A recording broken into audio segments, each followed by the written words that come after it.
Peace. Turn on one time. Yeah, sir. Tapping in, man. I want to appreciate everybody pulling up, coming to rock out with the kids. You dig what I mean, man? Shout out to everybody that pulled up in the building, man. I do want to ask that we tap that like button. You feel me? And also share the video out. If you have a YouTube, share it to the YouTube, man. We would greatly appreciate that. Also, if you have any social medias,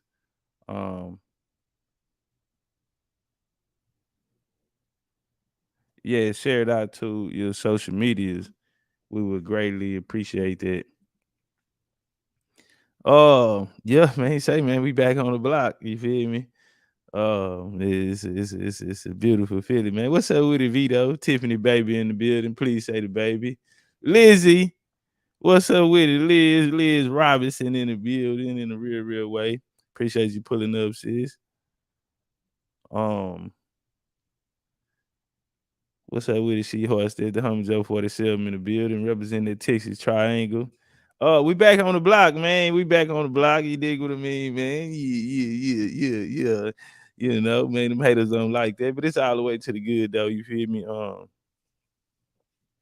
gonna go through a little information, man. We ain't gonna be long, but we're gonna damn sure be strong, man. Can't do a long build today.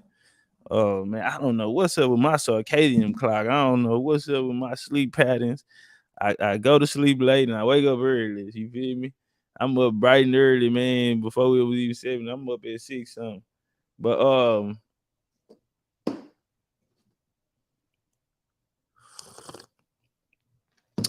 we man made me some tea. Y'all can't fuck with me on the tea.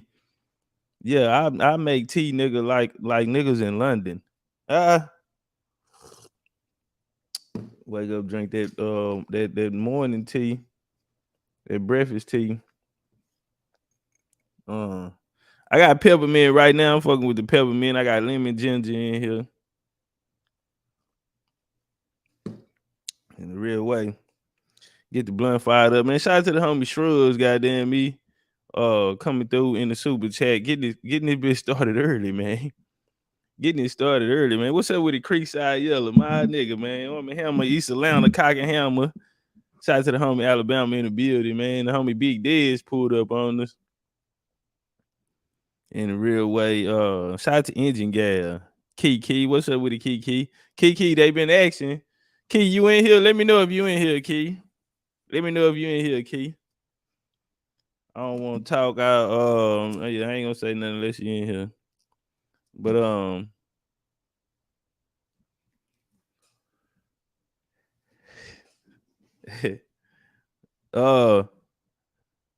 man, we got a good show today, bro. I do want to go through some information. Y'all gonna make me come out here and do a build on it.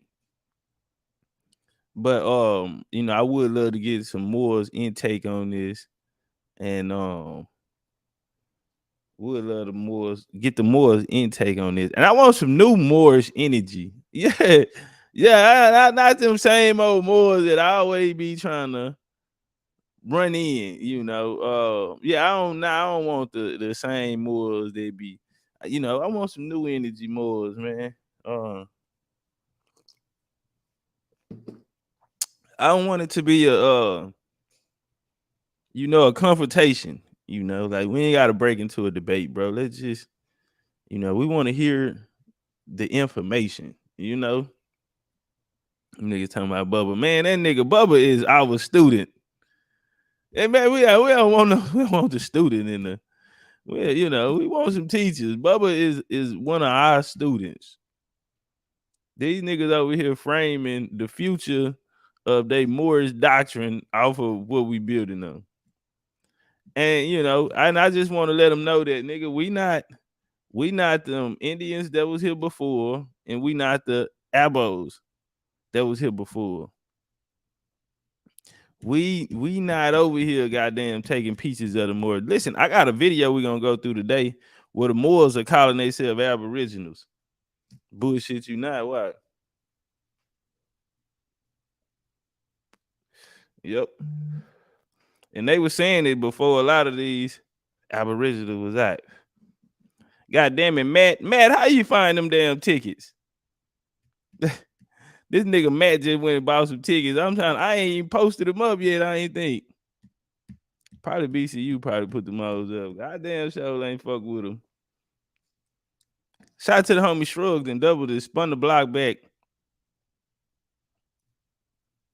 Then spun the block back, goddamn. Shrub trying to get him a wrench. Shrub, he said, let's get in the algorithm now for real though, man. For real though. TP2 live in the highs, man. TP2 live, bro. You coming to fuck with us in New Orleans? Man, come pop out with us, bro, in New Orleans, man. Ja in the building. What's up with it, Ja? Prince 213 in the building. I said, man, how that nigga found them tickets, man? I did want to ask y'all this here, bro. Cause I might have to push the lecture back from Friday, bro, because I'm gonna have my daughter. So I'm trying to see how I'm gonna do this. You feel me? Vito, you coming to know it. Look, Vito, I'm gonna be in Vegas. We're gonna be out there in Vegas this year, Vito, bro. You gotta show us around, bro. You gotta take us to the spots.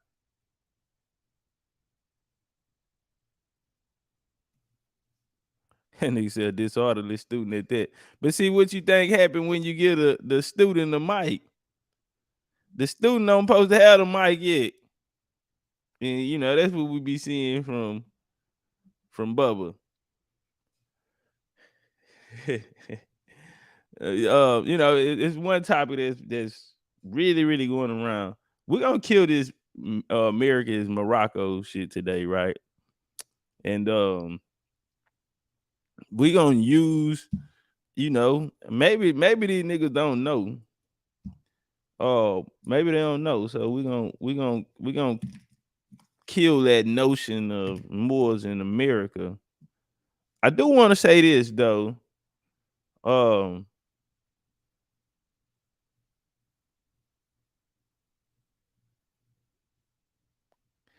would love to ask the question, you know, should Moors be, you know, he said, let's do it when the Vegas trip.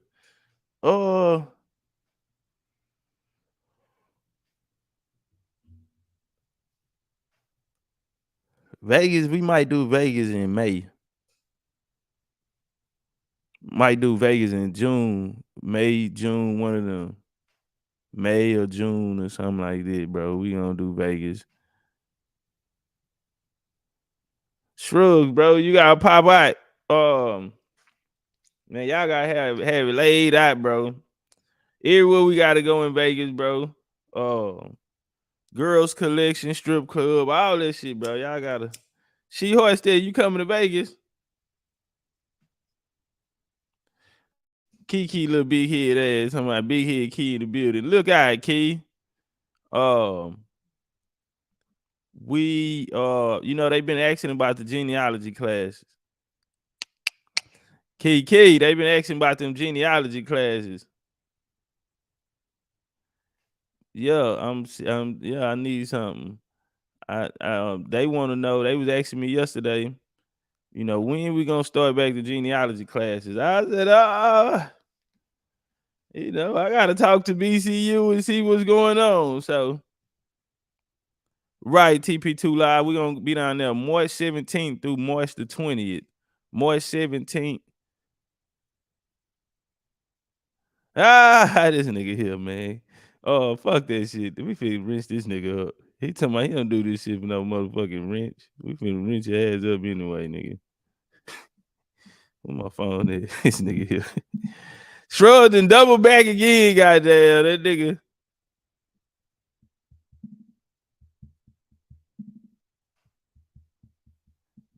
That nigga talking about we don't do this for a wrench. That nigga on some motherfucking MVP shit. This nigga on some motherfucking MVP shit. Nigga, for like this ain't the first day out. Shrug has a weapon in the chat.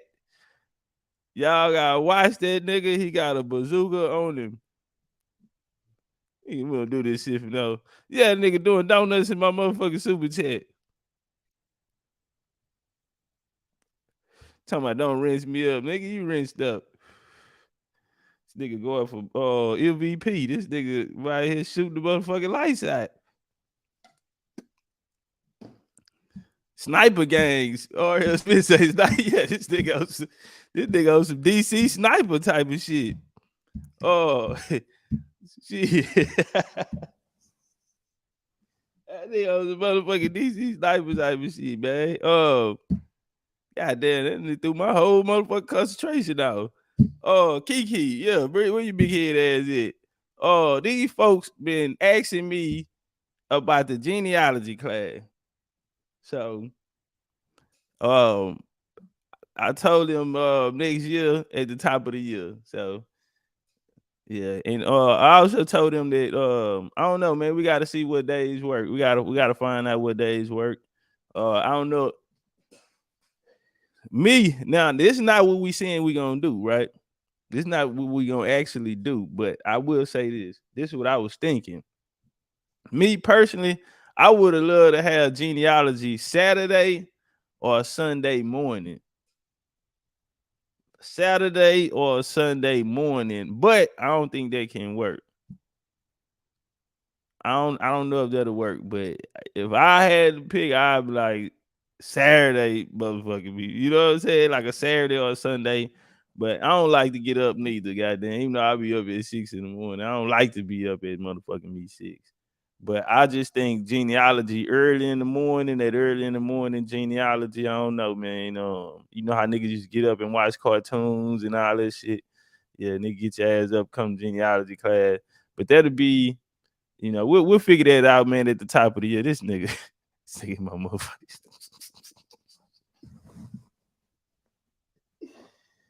Bro, this nigga back in my motherfucking super chat, man. Oh,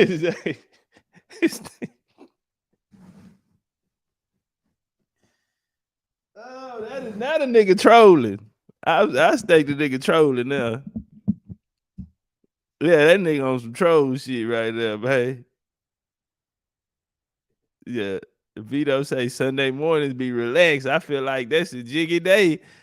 I'm with you on that, Vito, man. I don't know, man. Yeah, that nigga doing a whole burnout. He said, I got a wrench.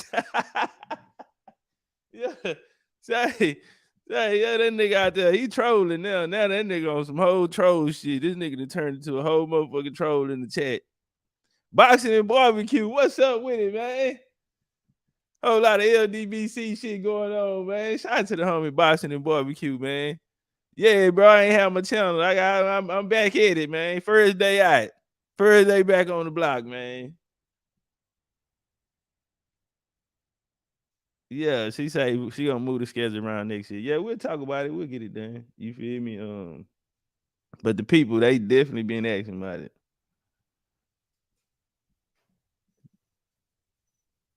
Cedric Malone said, I would love to help with genealogy. He said, get the likes up. Say, come here right quick. Hey, you got time to come up? Said, I want to talk to you about that. Come holler at me. Come holler at me. Say it if you got time, bro. I we can chop it up about that real quick, bro. You got time? About 5 minutes, 5-10 minutes. True Benjamin, what's up with it, man? True Benjamin in the building. Hey, True Benjamin, remember that day we was in was that you? I think that was True Benjamin. Man, I had walked the whole Dubai Mall. Remember that shit? Boy, that was a couple years ago. Man, I walked the whole Dubai Mall, man. I ain't had, man, them hoes, when I put me in the algorithm, it was like 3 people in that hoe. And I think True Benjamin wrote it out with us that day, man.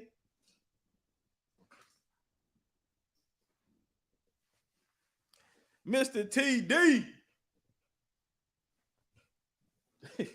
TD, I'm still mad at your motherfucking ass, nigga. Say, nigga, I'm still mad at your ass, nigga. You and Miss Benita, nigga. I'm mad at the motherfucker at y'all still, nigga. I damn near missed my flight fucking with y'all. All right, hold on. Let me drop the link for the homie. Yeah, I'm still fucked up in TD and Bonita, Tiffany. Yeah, them nigga down there sabotage the whole ceremony. Yeah, I'm still fucked up at that nigga, man. I'm like, God damn, nigga, you gonna jump in and help, nigga? You gonna jump in and help, nigga? God damn. Hey, the link in the chat, fam. Say it, come pull up on me.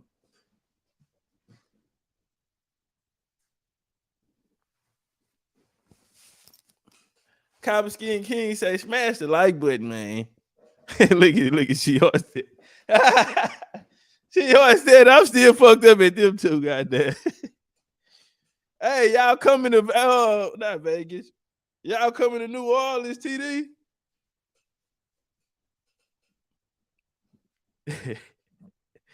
TD, y'all coming to New Orleans, bro? You know, he said, I remember that shit forever, goddamn, because I damn near died laughing. Nigga down there sabotaged the whole goddamn ceremony, man. Tiffany, baby, y'all ain't coming to New Orleans. Goddamn, that's a hop, skip, and a jump. I think I might have to drive. He said that shit was too funny. Look, look at him. He laughing. Hey, she hoisted you bullshit. Look, he think that shit funny. Man, y'all come to New Orleans, man. Y'all come fuck with us in New Orleans.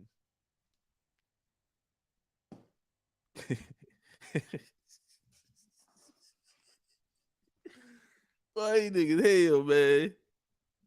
He said I was fucking around with no sellout. That nigga had the whole motherfucking house. You know what, sellout? I think we ought to give you some blame for that shit.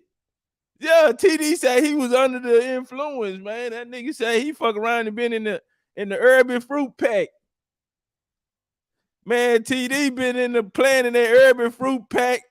He let baby hit the pen. Yeah, y'all that she did ate gummy bears and shit like that, nigga. So it really was no sellout. Urban fruit damn near sabotaged the damn ceremony. You know what, TD? I really appreciate that. I really appreciate that information. Yeah, that nigga say that nigga there cut a deal like that nigga cut a deal like YSL. Yeah, that nigga look like Gunner from YSL. That nigga cut a deal quick to the motherfucker on your ass. Don't shit like that nigga say. That nigga say, y'all had them gummy bears and shit laying on the table, man. That nigga say, man, my white favorite candy is goddamn fruit snacks. I thought it was a goddamn fruit snack. It said urban fruits on the pack of the motherfucker. So no sellout. That's why he over there laughing. This nigga, you mean to tell me all this shit could have been prevented? Man, y'all come fuck with us March the 17th through March the 20th. Kiki telling me I'm still mad. I ain't taking. I had to bust my shit down with power. Hell, this big old nigga sitting on side of the big old ass bowl. I'm trying to figure out why I'm short. I'm already in the motherfucker. This nigga, there was no sellout say. You can take these on the plane. Nigga, I'm in that bitch gnawing to the motherfucker. Boy, I'm standing in motherfucking TSA. And the lady looking down and looking back at me, looking down, looking back. I said, God damn. All I can hear is this nigga no sellout voice talk about, you know, you can take these on the plane. I said, I'm sitting that motherfucker sweating like a motherfucker. Then when I get through, I start saying, "Ooh, that goddamn power took my motherfucking snacks." I'm sitting there telling my damn, I should have grabbed 3-4 bags. Yeah, I should have got all flavors. Then goddamn, you know. But I made it through that motherfucker, nigga. I mean that bitch, nigga, feeling like Tony Montana, nigga. I got the pack on me. Say, nigga, say Creek. I thought I finna set up shop. I got 3 for 10s, nigga, going in the. Yeah, nigga. I'm walking the airport. You don't need no gummies. I'm flashing that hoe. You ain't fucking with them gummies. 3 for 10, 3 for 10 on them gummies. I got that gas. Yeah, I mean that bitch feeling like Tony, nigga. Got that gas 310. You good, my mans? Okay, okay. Shit, fuck with me. Yeah. Say, say, say, say, man, hey, man, tell you, man, for real, though. I see you good, my nigga. Okay, okay. Put me up in your phone. Where you from? Oh, yeah, shit, yeah. I got them hoes all the time. Yep. Fuck with me, my man. All right, all right. Yeah, I got cash up. I got cash up. Say they hey, you bullshit, Josh. I got the pack on me, man. For real. Who was that? He say the natty coat intervened with the Moors. Oh, Lenny Lenape, pull up on the panel, bro. Damn, what my man's go, bro? I just had the homie right here. The genealogy, brother. Hey, link in the chat, man. What a genealogy homie at? And nigga, I was just, he said, I'm still smoking on them pins, time to order. He said, nigga hit that George Jefferson walk through the, I'm trying to tell you. I'm trying to tell you like a motherfucker. Come through that big cool nigga to tell me shit, I'm invincible. Yeah, I think I'm Big Meech, Larry Hoover, flipping work, nigga, hallelujah. Lord Carter in the building. What up, though? Enoch in the building. She horse that say, my sister took my chocolate. She writing me at 3 a.m.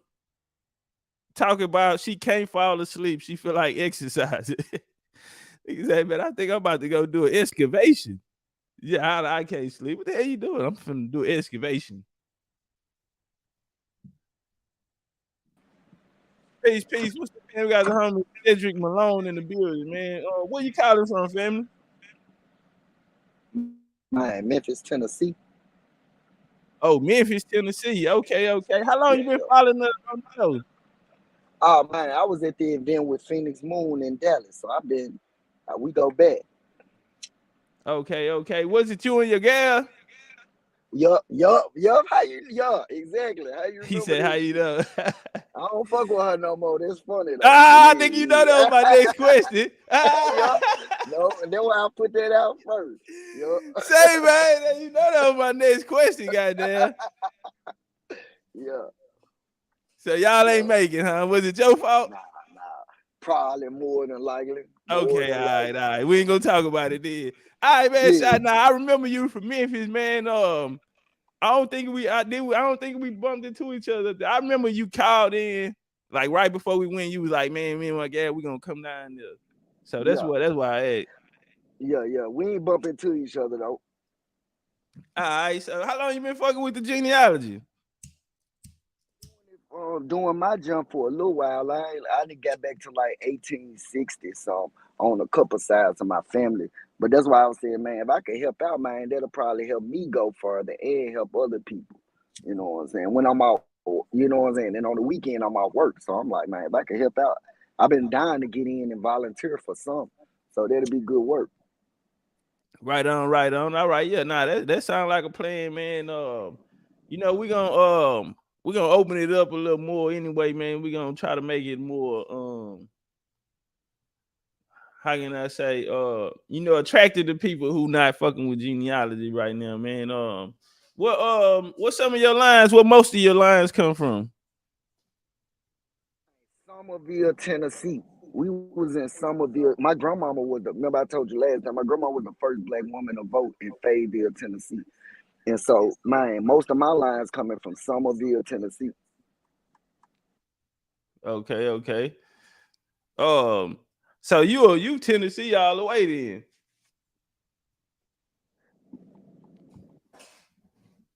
On my grandma's side, I'm looking at Tennessee, and what's got me kind of lost is I'm thinking we going into North Carolina now. So I hope, I'm thinking, you know what I'm saying? Yeah, a lot of them niggas in the Revolutionary War, after the Revolutionary War, a lot of them niggas got granny land. That's how a lot of them niggas ended up in Tennessee. Yeah, a lot of them niggas are coming out of the Revolutionary War. Yeah, they pushed their line and went into Tennessee, started building that motherfucker. Well, I ain't gonna say building it up because Tennessee old, bro. But yeah, they came through there and started making the play.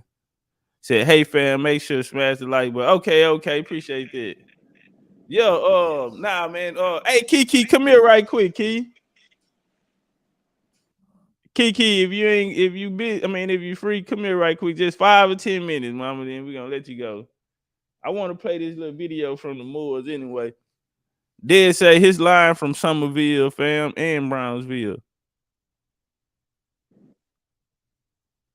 Drop my link, my email in the chat. We're gonna have to talk. Hey, Des, pull up if you free. Des, pull up real quick. About 5 or 10 minutes. 5 or 10 minutes, Des, if you come through there. Creek say his line go through Asheville, North Carolina. He right on the border. Wait, Asheville. Now Asheville, not on the it. Asheville by 2 hours, 2.5 hours from there, 3 hours, something like that. I was going, we was looking at Asheville when we was gonna fly into North Carolina. That was one of the. Say Vito said I just found some Tennessee lines in my tree. I got a Kentucky line in my tree that's fucking me up. Louisville, Kentucky. Them nigga early 1800. What's up with it? Kiki. Hi. Oh, Lord have mercy. Jesus, the Christ of the Lord. Get her a cold glass of water. Girl, you need coffee. What's up? Nothing much. How y'all doing? We hanging in there. We hanging in there. So genealogy, you say, well, what you think? What you think about that? Doing it on the weekend.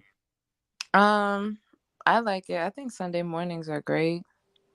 Everybody's like, in a good mood on Like a Sundays. vibe, we get that spiritual, we gotta tap it back into the spiritual. I don't want genealogy to be like a classroom, like you feel me? It feel like we gotta like be in a shrine or some shit like that for that or something. We gotta have the jams going, some spiritual, some sounds and shit. You feel me?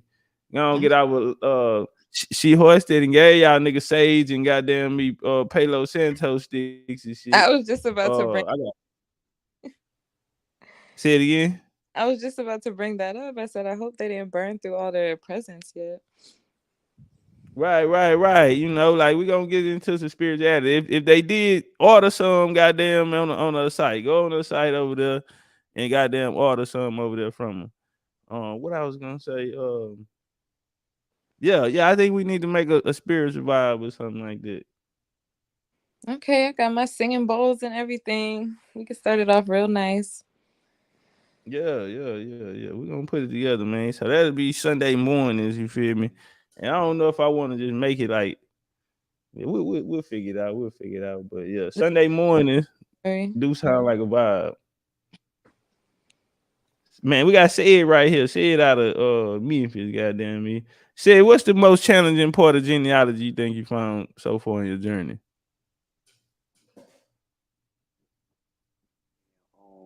Finding new sources.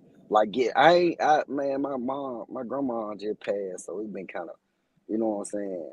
I've been taking a little distance off, but you know what I'm saying. I've been meaning to get back out there to that graveyard, get all them names and stuff that I want to look into. Like I'm on the internet and I'm looking, but now it's time for me to get out the house and go some places. And I'm being lazy about it, you know. I mean, if you're looking in Tennessee, going out to these places, I think that's your best bet.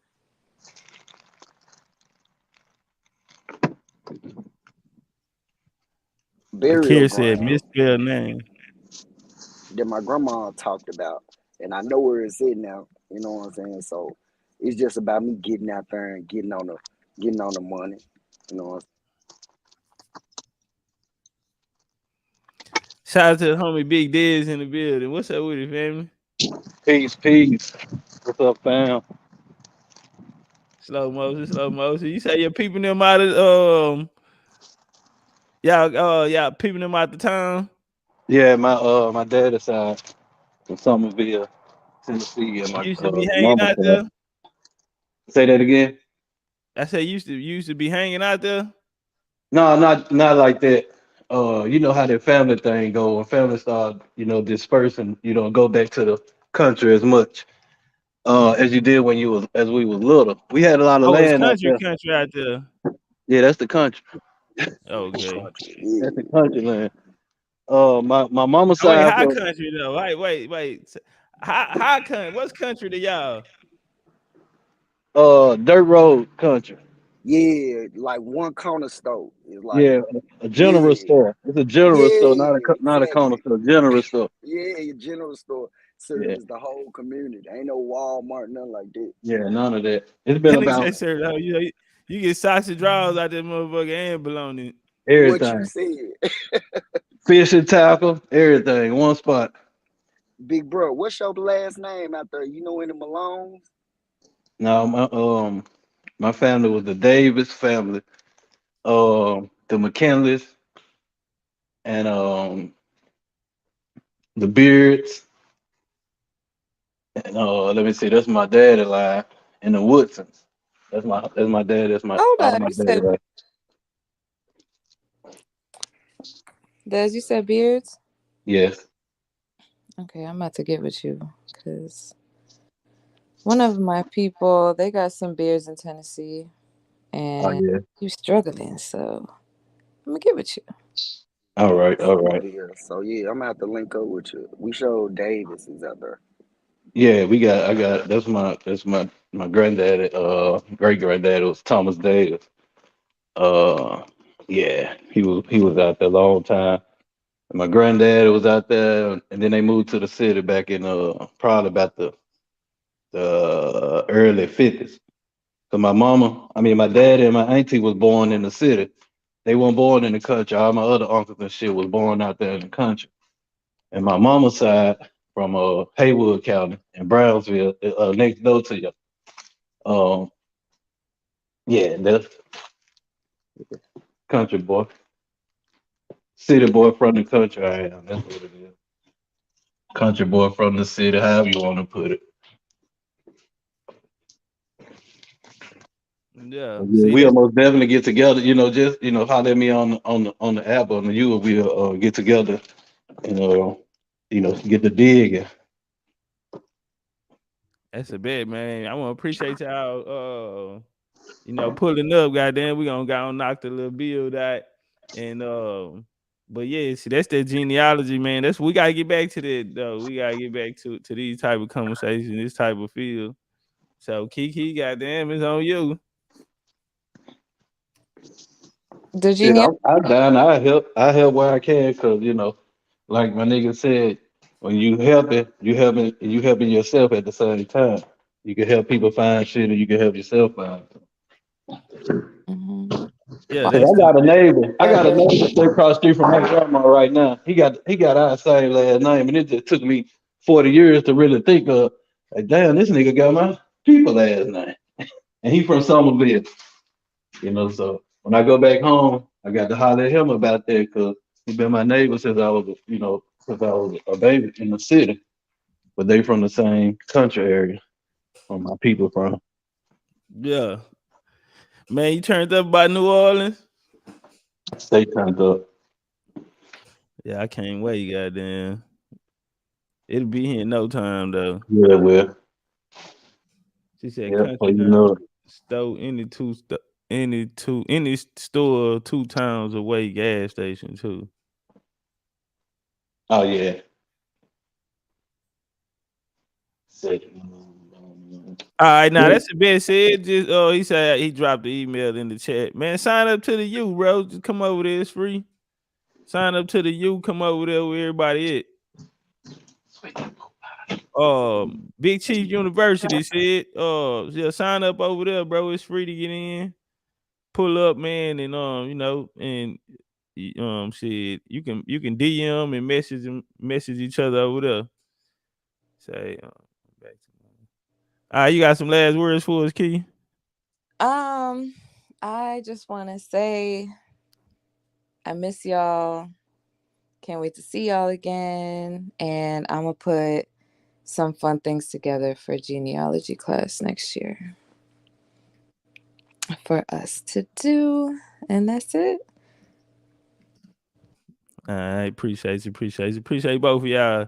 Man, shout out to the homie Big Snack Pack, man. Funky Town creeping in this motherfucker, man. Shout out to the phone, goddamn. In a real way, man. My nigga Big Pack pulled up on me. Say, Pack. Man. In a real motherfucking way, man. Whole lot of LDBC shit. Big old LDBC shit going on. Said Granddaddy Willie Davis. All right, y'all. We gonna get into this bill because we ain't gonna be here long and strong. Gonna take us a little time to get in the algorithm though, goddamn. So we do what the lights looking like. Come on, man, goddamn. Hey, what's up on the likes, family? What's up on the likes? What's up on the likes? So now says anybody from Florida, anybody out of North Florida, anybody out of North Florida. All right, look, we're gonna get into this bill right here.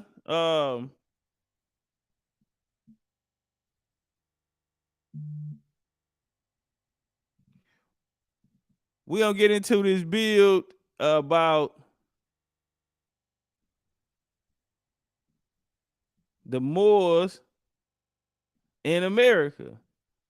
Yeah, I mean, it's a lot of talk, a lot of things heating up. You understand me? And they're saying that a lot of things heating up, man, and they're asking, American Indian history hidden in Moorish science. They're saying that we're fallen Moors. And once the Moors fail, that they start using the title Indian or some shit. It's so pseudo. I can't remember how it went. Shout out to the homie Big Pack spinning the motherfucking block again. Goddamn. Shit, we got some Funky Town family out there. Well, I don't even think they from the Tiffany. Where you from again in the country up there? I think they right on the my skirt. I damn they said Indians, but I don't think it's Indians. Goddamn. I seen some land I wanted to get probably like a year ago. They had out there in Indians.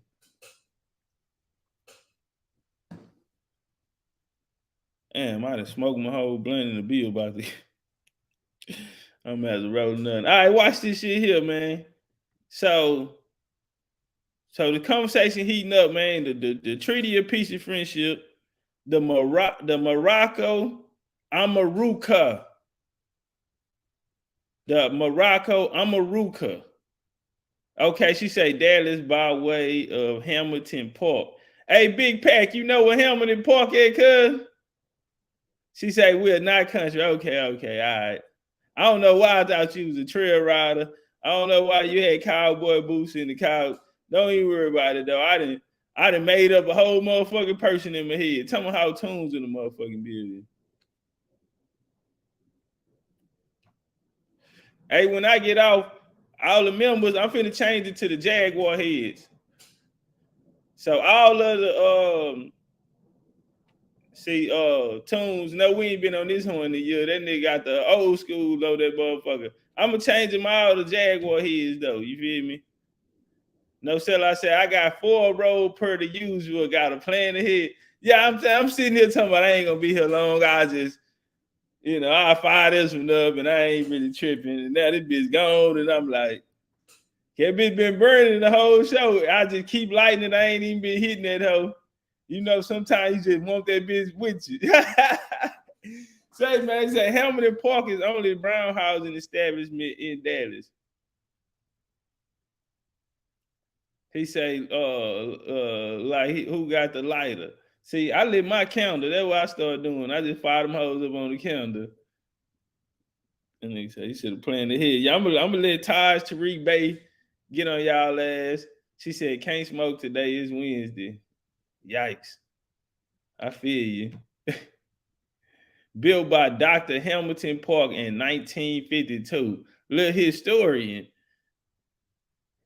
He said thermonuclear lemons, black runs, animal mints.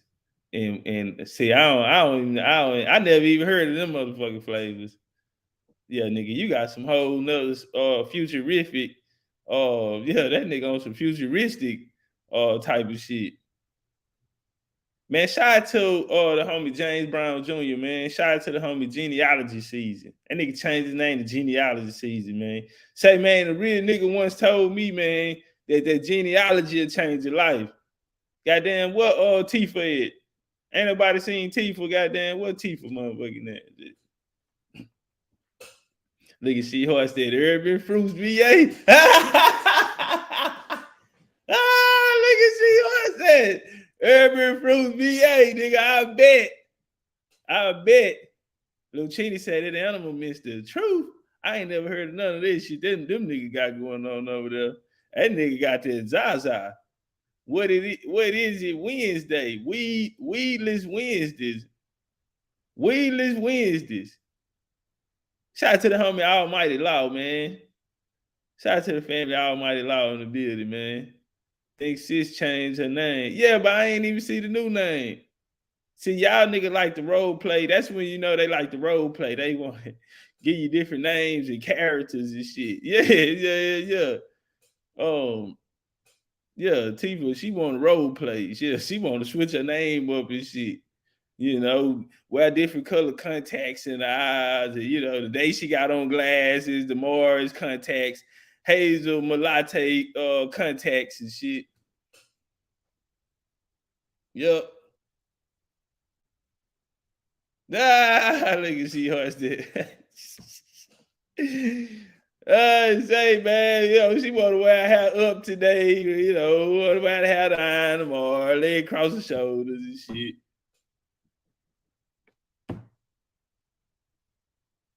You know. Nah, fuck that shit, Sick. You already told us, nigga. Sick already told us that nigga got a whole wall in the room, right? That nigga got a whole wall with a mirror. And they got a dresser and everything in front of the wall, man. Listen, it's a prop wall. That nigga already told us he got that motherfucking nigga. He dial a number on it, do, punch the code. The whole motherfucking wall spin out, nigga. Yeah, hey, what movie that was on? Nigga had whips and the chains and all that shit, a velvet bed and all that. See, Shaq already told us how he get down over there.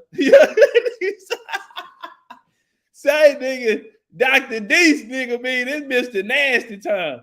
That nigga there, you know them nigga over there role playing nigga. That nigga wear scrubs one day, nigga. That nigga got the that nigga got a doctor coat on one day. That nigga already told us how he say, man, that nigga got a remote control, nigga. Kids sleep. Yeah.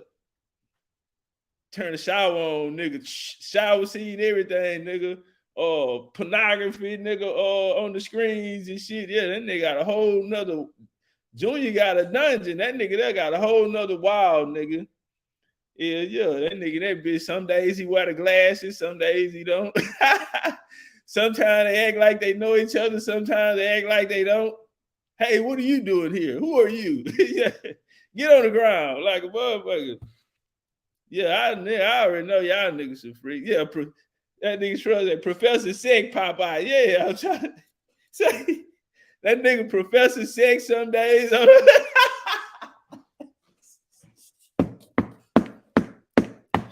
Yeah, I already know y'all niggas throw that. Yeah, y'all throw that, nigga. You can't even hide it. The treaty of peace and friendship, goddamn. That nigga got a wall behind a wall, nigga. You knock on that motherfucker. He in that motherfucker. Who that? He got a screen on that motherfucker watching on the ring.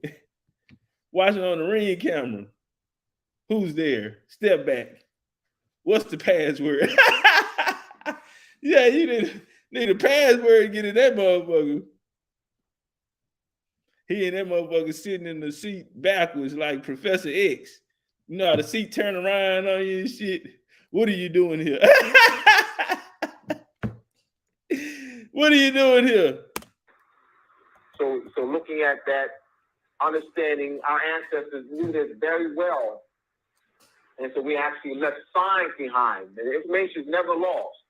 The information is coded in the measurements of statues, in the measurements of the layout of cities, in the measurements of the distance of different astronomical markers. They call different temples of different buildings. And you actually do what's called Crystal mohair, mo kicking, fried chicken. What that nigga say? She do have baby shit, fried chicken, sell dinner plates at the same motherfucking house, man. What's up with it, Crystal? metrology, and you actually do a distance measures in a particular area, and it doesn't matter where you are in the world. You actually do a metrological study of the different ancient temples in a particular area, Hindustan, Egypt, Mexico. You actually begin to see that those numbers match our astronomical reference points. So the knowledge isn't lost. This is why the compass is square. This is why the European Masons use the compass is square on the buildings, because the compass is square with the G in the middle. It symbolizes that philosophy of measurement, geometry meaning earth measurement, and that is understanding that astronomy and cosmology is what we use to build civilization. That knowledge, the ancient time, reckoning time was the number one major area of study in ancient civilization. Because if you got to know what time it is in order to be able to chart your destiny. And this knowledge is used for practical knowledge, practical areas of study, and agriculture. Because you know, knowing when to harvest, when to plant, and also knowing when climate change would occur, when there will be great floods in a particular area of the world, so that we can actually move masses of people. And the fear is going to come because the masses don't have this knowledge. Those who rule have this knowledge. And so this has dealing with how to chart time to guide your destiny. The clock of destiny is that zodiac. And it's the clock of destiny because you can measure, you can determine your destiny by using that compass square and calculating the time for weather patterns, knowing when to plant, for every activity of human life. This is why that compass square is a pivotal symbol in ancient civilization. And as an addendum, yes, and and all over the world, they would different nation states, even though they have their Sayaraha chambers also, astrological chambers, they would mail to Washington, D.C. to get ephemerises, an ephemeri, and that's the star chart that's used by all governments around the world to navigate, etc., which is, again, the foundation of cosmogony, foundational principles of the operative measurement or placement star charts, etc., and that's how things are run on the planet. And it's actually that part of the root of what is known as Moorish science. Now, due to the corruption of many of the administrators and leaders, including the Romans, they themselves use it for their selfish selves, and they hide it from the masses. And this is the basis of their mental slavery that they use across the planet. There's another reason why Noble Ali told the Moors to go back to the state of mind of our ancient mothers and fathers, because as soon as you do, you will discover these truths that are spoken to you at this time.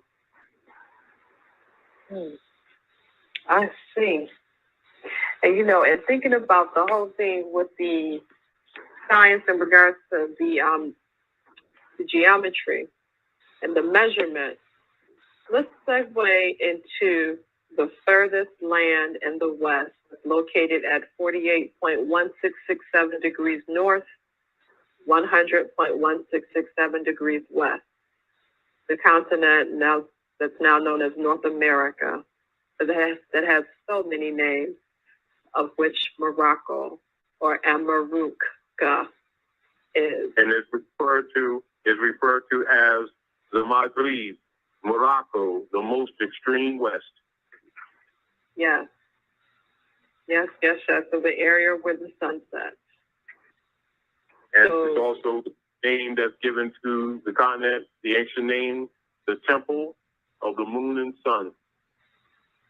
Yes. So with that in mind, and looking at the science, can you, Taj, please elaborate a bit about how and why it has been hidden that this is the real Morocco? And where did the switch occur? I shouldn't say the switch, but when did the disorientation take place? See, there's no, the whole concept of the real Morocco, because actually it extends from the northwest Africa on the east side across the Great Atlantis, including North, Central, South America, including Mexico, which you will also find references to that in chapter 47 of the Circle 7 Quran. Now, also, when you're looking into the Bible, or you're looking into the Septuaginta, etc., all of that is in reference to the dividing of the land between him and Cush as a code, which means father and son. And as the father simply means the elder of us, because actually the systems of government are matriarchies. So that's not to be confused with the papacy styled order of the patriarchal principle of competing men and women against each other, and whereas the priesthood are all masculine. So it's not to be misunderstood that all ancient cultures are actually matriarchy, and so there's a balance. But when you look at the Great Super Devere, that's the dividing of the land between the father and the son. That was before the Great Earthquake. And when you go into ancient history, you'll hear them make terms about ancient Mu and Pan and Atlantis and part of the land being under the water now. That's in reference to the Great Earthquake. And so you see a physical separation today of the land mass that did not exist in past generations. Are we clear? So it must, people's conscience must be clear when they're talking about what's the real Morocco. It is simply, when you're talking Morocco, it's only more of a modern term of what you call Marrakesh or Amarouk, etc. The ancient land of the ancient Moabites, when the land was divided between the father and the son. And so you're looking at actually what you call an ancient surveying of the land. Now, any of your ancient and modern scholars, and particularly with your more modern scholars, they don't even have to do what you would call any really in-depth research. They will immediately find artifacts, writings, tablets, stone heads, and other artifacts that have not rotted with time within the earth in the Western Hemisphere that clearly indicate that the Moors were here for not just a few hundred years, but actually multiple tens of thousands of years. And logically, a lot of that information, though known, is suppressed by both European scholars and by both compromised Asiatics who prefer to call themselves the Christian brands of blacks and Negroes, which are brands who have been compromised, and they get drafts or what you call stipends to do books to promote the black brand and the Negro brand, etc. So it's not in their interest to dispense that type of information because it totally dismisses the so-called black diaspora, and logically it would immediately prove that they're compromised overseers. However, any scholar knows that the people that they call the ancient Asiatic Africans have been all over the planet for millions of years, less, more, hundreds. And the Europeans, who are a modern-day hybrid, didn't bring us from anywhere. As a matter of fact, he's the Negro, and he's black. Black is Middle English, word that comes actually from Old High German, and in its original form, means pale anyway. But again, to promote the fraud, many of the people have promoted the brands and convinced our people that they were black on top of it, convincing them that it's a complexion, when actually a complexion slash identity, when actually it's a brand that was used to make the people not descendable. However, again, the issue of the Asiatics or Asiatic Africans being at the North Gate, Central and Old South of Africa is evidence is all over the place. It's only merely suppressed. And anyone that's honorable already knows that, which means, again, it's almost like that even though the Europeans have spent over 300 years burning books, there's still enough information left that will dismiss that argument very quickly, and that you're indeed at Morocco. Also, when you look at United States law, any serious law dealing with the United States concerning citizenship, any serious law, etc., within the context, you'll see the name Morocco within it anyway, which is in reference to the true name of the country. And yet, the United States is a political metaphor and not the land, must be distinguished from that. This is also why you see a lot of scholars always try to make people think that the United States is the land, when the United States is actually a private for-profit religious corporation belonging to the Popes of Rome that is claiming a de facto jurisdictional sovereign claim at Morocco. Of course, it's de facto and a fraud. And this has much to do with the corruption of the politics in the Western Hemisphere, and of course with the war machine of the popes that's been used from North America for world conquest purposes. However, the Maghreb, Amaru, North America, Central America, South America, and the adjoining islands. Islam, use the floor. Sister, if you look at give people some references showing, proving our ancient presence in the Americas, North, Central, South, and Central America. There's a book that I've referenced on the show past called Unexpected Faces in Ancient America by Alexander von Botno. Unexpected Faces in Ancient America. If they go to my website, moorishciviletter.net, moorishciviletter.net, and click on go to the photo gallery. They'll see all of the photos that's in that for Unexpected Faces, and they will clearly see they'll see artifacts, the stone heads, terracotta artifacts with broad noses, thick lips. There's another reference, ancientamerica.com. Ancient America magazine came out in the 90s. And so you go to Ancient America, and they can actually get past magazines on CD-ROM. So there's Europeans, Wayne Mays and Frank Joseph. Wayne Mays is the publisher. Frank Joseph is the editor of the magazine, Ancient America.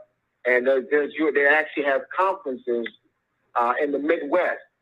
So there's Europeans who actually have done a lot of archaeological research of the ancient artifacts, and particularly in the area, the Moorish landmass that the general public has been indoctrinated to call the United States.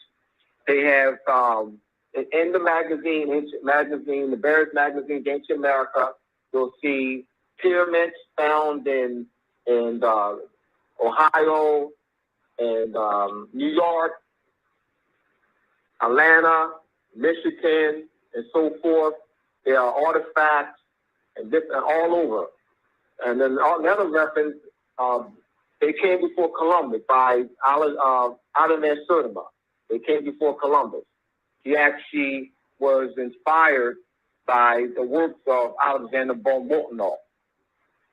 And there's also 8 older National Geographic magazines, 40s, 50s, and 60s, that have articles referencing archaeological finds in the Americas. So those are very, very good sources that I actually reference and use. And there's different talk shows that I've been on, and I'm actually referencing that in my book, showing documentary evidence of our ancient treasures in the Americas. Mm-hmm. Yeah. Thank you for sharing that. Yeah, because those photos and those images are telling. And then also, too, Taj, basically what you were saying, like in the records, where you would see that at the root of how there were different like variations of the spelling of America. What I'm noticing is that throughout like the late 1700s to about the mid 1800s, that I always would see America, Amurrica, and that when Bush was in office and everybody was making fun of him, saying that, oh, he keeps on saying America, and that was like the biggest joke. And they kept on, talking about that. The different news reporters were speaking of that and looking to see how America was heavily used up until that Reconstruction period. When I think about it, I thought, oh, Bush knew exactly what he was saying. And then I also noticed too is that with the in the Berber tongue, how it would say, I would see Ameruruk, and then sometimes it would be Amurruk, Amurruk.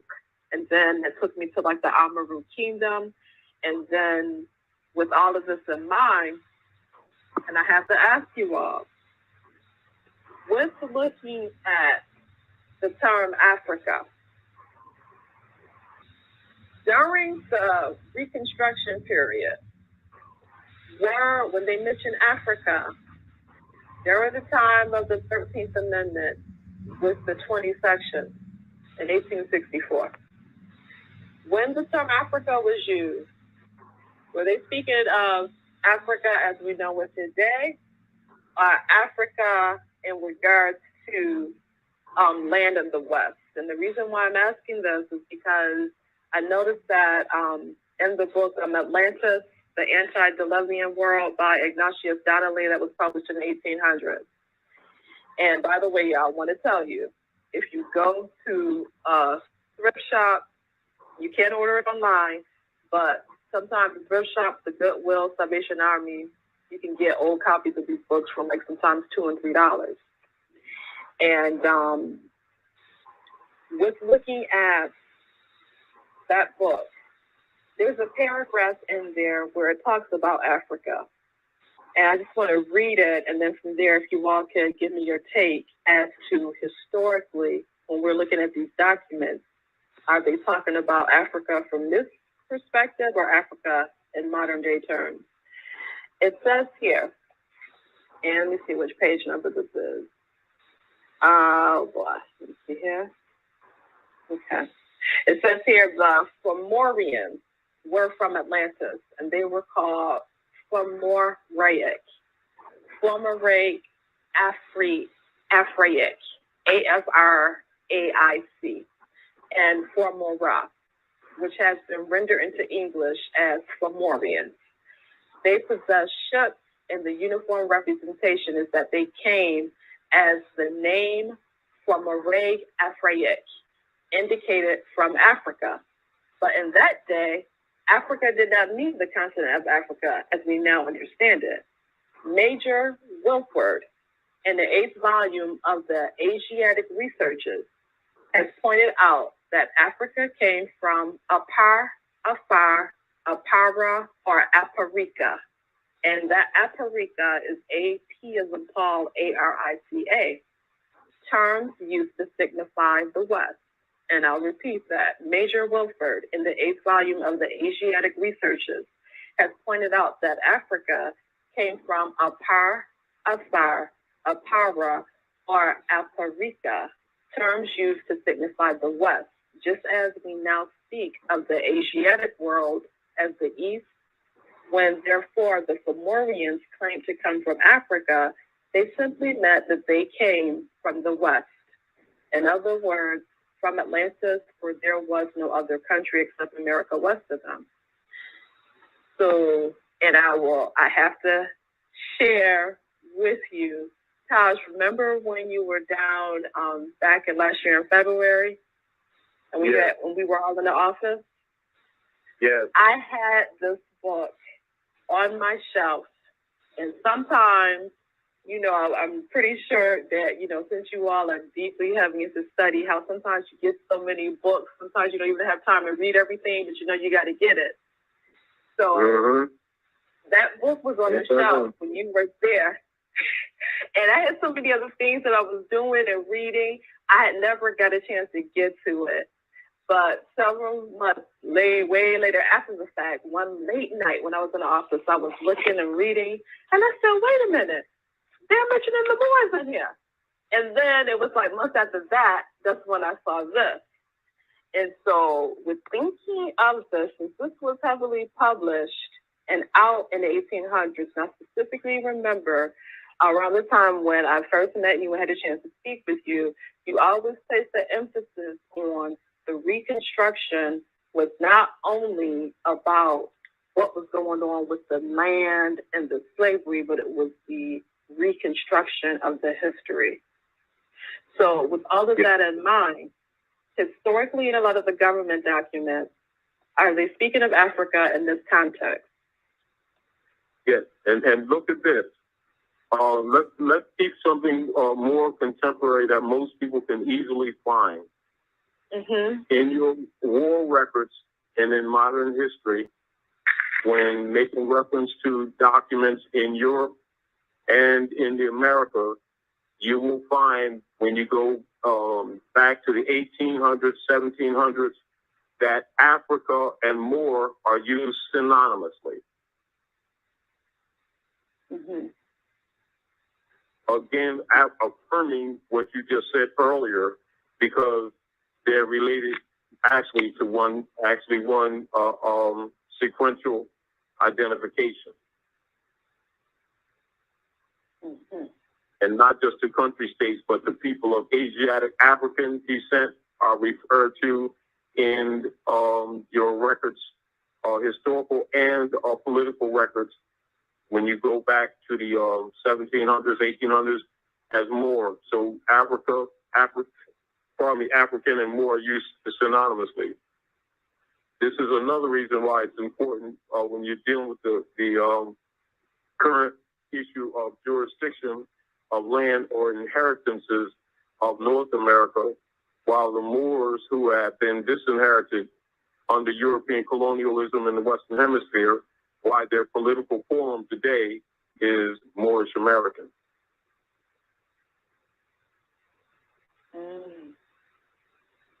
I see. And so with this in mind, like when you see that, what is it, the 20th section, if my memory serves me correctly, of the 13th Amendment, and saying that that the people or descendants of Africans can never become citizens of the United U.S. States. citizens, yes. And there's a political basis, a valid and actual factual fundamental principle supportive argument when people understand, because since the U.S. corporation is essentially a guild of European nation states, etc., doing business at Morocco, as well as carrying out their conquest intent at Morocco, logically, people of Morocco can't be U.S. citizens. Right. That's like saying, you know, the Asiatics who were forced to slavery are Europeans. And remember, in order to with their intent of covering up that fraud, which is one of the motivations amongst others politically, is why the Europeans put their family names on the Moors of North America, so that whatever the Moors would buy or sell with the mark or the number of the name, they, by their own action, would be transferring their entire estate back to the Europeans who are actually occupying them. This is another reason politically why you have the motivation of European conquerors and actually inquisitionists from Europe pretending to be Americans today, and altering books and claiming to be Americans when they're actually Europeans, in order to deceive the descendants who would be heirs of the estate and muddy the waters of the issue of inheritance and estate and right to the land and resources when these people would finally begin to wake up, which has much to do with the dynamic today, where you see Europeans that have been occupying Americans claiming to be Americans, and they're not, and they're Europeans because they're trying to still claim the land. Mm-hmm. So that's why, again, it's important to have an understanding of the political social engineering use of the brand names Negro, Black, Colored, Indian, West Indian, and why the Europeans took on the title of white, which is a legal status, so that they could claim to be the sovereigns of the land, and then convince the people who were miseducated by them, thinking that white and black are in law are references to complexions when they're actually references to social status. Mm-hmm. Let me, I'm going to read an excerpt of this letter, which will be in my book, Moors and Masonry. Mm-hmm. I've had this letter since 2005. This letter was actually written in 2000. Atlanta County Office of the County Clerk, Michael J. Garvin, County Clerk, year 2000. 5901 Main Street, Mays Landing, New Jersey, 00330-1797. Mm-hmm. He actually is responding to more documents that Moors in that Moorish area of the Moorish territory was actually submitted to be filed and recorded in Atlantic County in the year 2000. He writes, please be advised that the Atlantic County Clerk's Office has accepted documents from individuals claiming status as members of a free sovereign state other than the United States, in particular from individuals claiming to be a private de jure, lawful and divine being, indigenous free sovereign Moor, by birthright free holds inheritance, a noble of the Moroccan Empire, the important parcel of the Great Seal government. Those are direct quotes from the Moorish documents. Those are Declaration of Moorish national status. You also have the non-obligation form. There was actually 4 documents that was filed. Those documents are on rvbaypublications.com. And those documents was filed in 2000 by several Moors whom I actually found out who the Moors are who actually filed the documents. And actually, I did the presentation in Pleasantville in 2012. Mm-hmm. So I read that to say this, that the general public does not have a proper concept of what the United States is. If you go back, if you look at the Federal Reserve note, on the back of the Federal Reserve note, you have one seal. One seal on the back of the Federal Reserve note, and the word one is between. It's a misrepresentation because people will think that it's 2 seals there because it's separated. But it would be proper if it was displayed on a coin, so you could get the proper concept. If it's displayed on a coin, you have one coin with 2 sides. The word one indicates that there's a connection there. So this one seal, the Great Seal, is the pyramid in the form of a national government seal. The eagle is the subordinate. So we've been conditioned in European schools under European colonial jurisdictions that the United States is the sovereign government, and the United States is the name of the landmass. So in this letter, Michael Garvin, the tone is as such that they're claiming to be citizens of a free sovereign state other than the United States, which is true. But keep in mind that the United States is a European occupational colonial government, and not the name of the land and not the government. The name of the government is Morocco. So those who actually filed are citizens of Morocco, which is currently under European occupation by European occupational colonial government, United States. We have to be very clear on that. So the United States is not the government, it's a European occupational force. If you look go into occupational forces, they're an occupational government. And there actually are rules dealing with that and how the occupational government forces are obligated to assist the sovereign state, that being Morocco, and aid.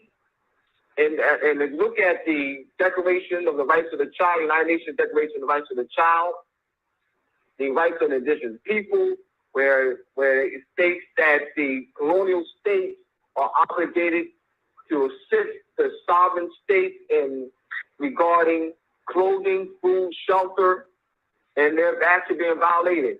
Now, we the Moorish transfer the Moorish government into the hands of the European occupiers. Now, the European occupiers have violated that trust agreement. They have transferred the government, the Moorish government, into the hands of international bankers. We didn't tell them to do that. So, as we speak today, the international bankers have control of the Moorish Empire. And so you have these European masons who are trustees, who were put in place as trustees of the Moorish state, have violated the Moorish trust agreement. And so this has to be viewed in the proper light. So masonry for the Europeans is that they are custodials of the Moorish estate. Masonry for us is that we're the founders and we are the sovereigns of the Moorish government. This is the Moorish government. I was saying to a brother the other day from Missouri, Moorish territory. Man, that shit sounded. Listen, did y'all hear that? Y'all heard him, right?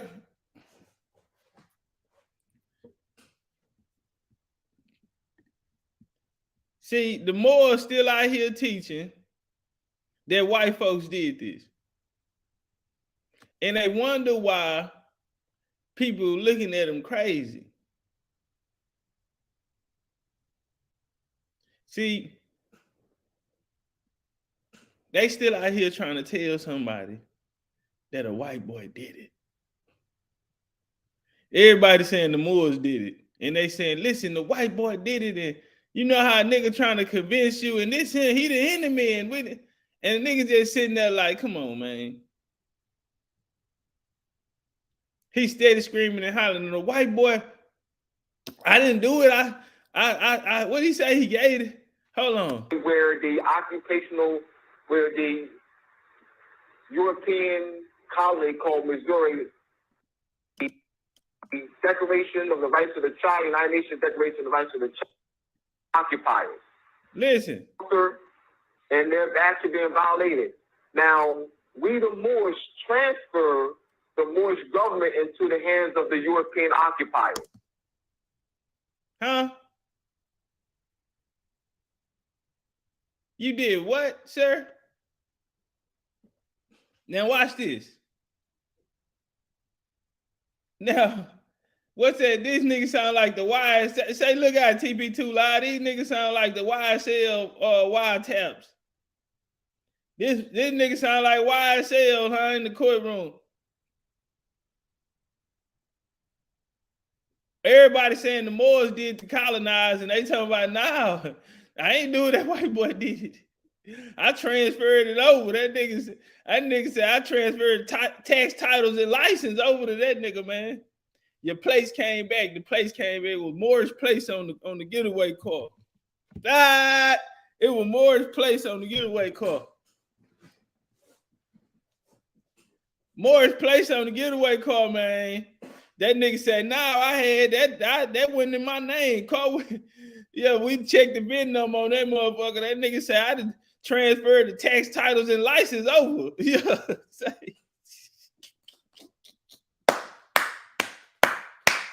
Oh, say it ain't so.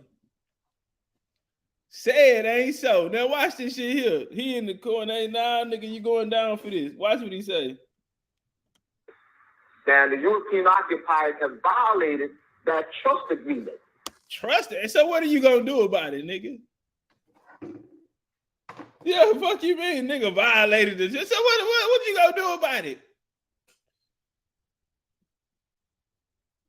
So what, nigga? What? We that nigga what? So what? He just did that?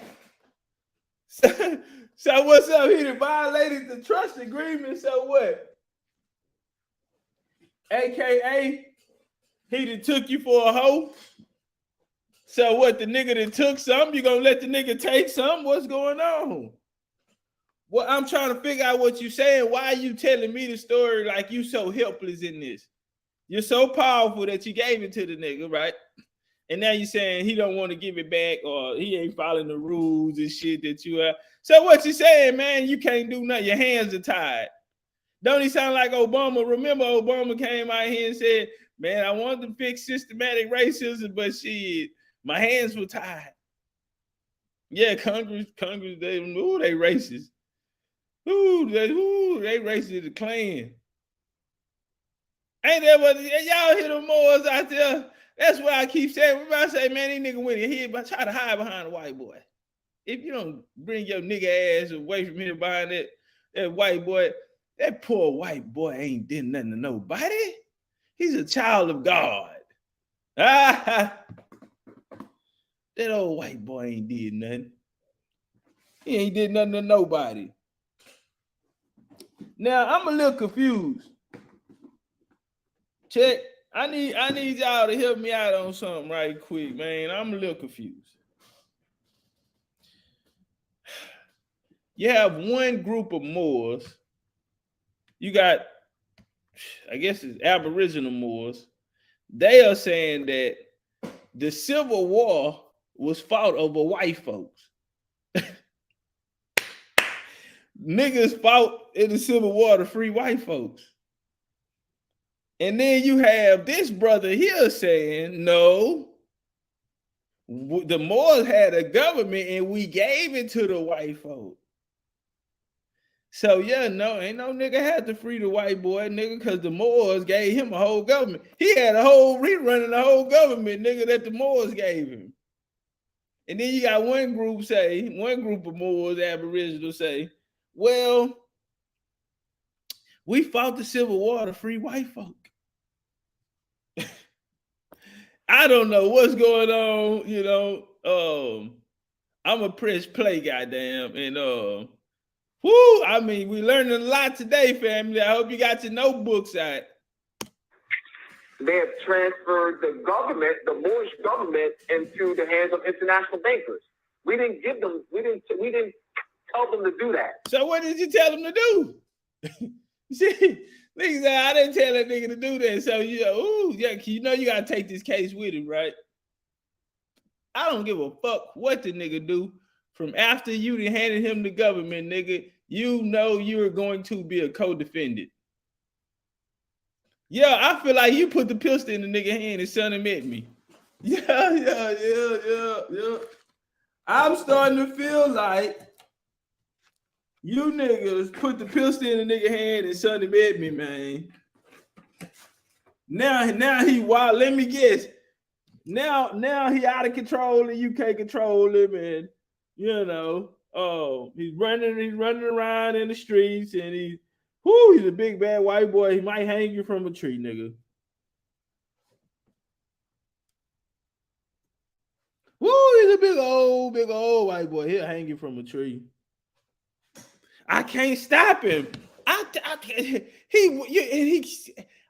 it to him and he gave it to the bankers. I didn't tell him to do that. I would never tell him to give it to the bankers.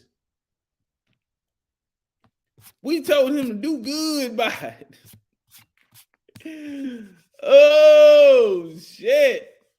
That fucked up, bro. When you even gotta sit there and take a case like this. That's when you even gotta argue the fact. When a nigga say, why are you so close with the colonizers, sir, Brother Moore? Why do you have the best relationship out of them all with the colonizers, sir? He said, I did not. He was a good man when he came to me. He proved himself honorable. They said, I heard y'all was over there fucking on them white women. Hey, I got a classic moment the other day, bro. Y'all remember I had that more on the day on the panel. I said, yo, fuck the white woman. Hold on, bro. Y'all gotta let me go find it. I'm sorry. That was classic shit right there, man. Hold on, we're gonna get to this empire. These niggas that say they done fucked around and gave the whole motherfucking they done gave it to the white boys, man. So we got them in the car. Nigga in the backseat back there right now, man. This nigga told me he done gave the whole thing to the white boy. I say, damn, the nigga that sped it off and had Moorish place on the getaway car. He said, man, it wasn't me. I said, well, who was it? He said, man, I said, man, who was it? He said, man, it was the white boy, man. Listen to me, man.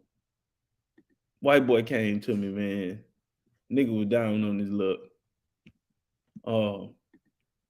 Man, I had no idea he was gonna sell it to the bankers.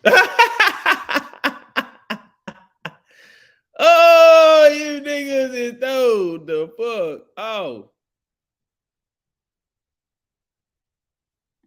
I think this is it. Hold on, y'all. Let me figure this shit out. All them differences. So y'all was trying to localize who was the Moors, and then y'all was trying to separate whether they was black and white. They had to trade them, or they were just giving them away. You know what I'm saying? Like you said, giving them away. Like how can you prove that though? How the hell y'all taking this shit serious? Nah, I'm not. Thank you. Nobody talk about no slaves. Simon, she don't want to. Hold on, y'all. Give me two. We got his brother. Honestly, like you can't compare 50,000 years ago. Not the people that's. I thought it was in the beginning of the show. Africans come to Barbados. Because what you insinuating? Correct me if I'm wrong. Yes, ma'am. You have either in your head or in your hand some form of history with time Oh, periods, I know right? what happened. So you're able to tell people according to the time now I period remember that this. your narrative. Yeah, let me get them off of there. Yeah, I remember them. That's another exclusive. I'll probably show y'all that. I went in and beat some niggas up. I'll probably show y'all that one day. They you know, fuck them. Not like that. I don't know them like that. But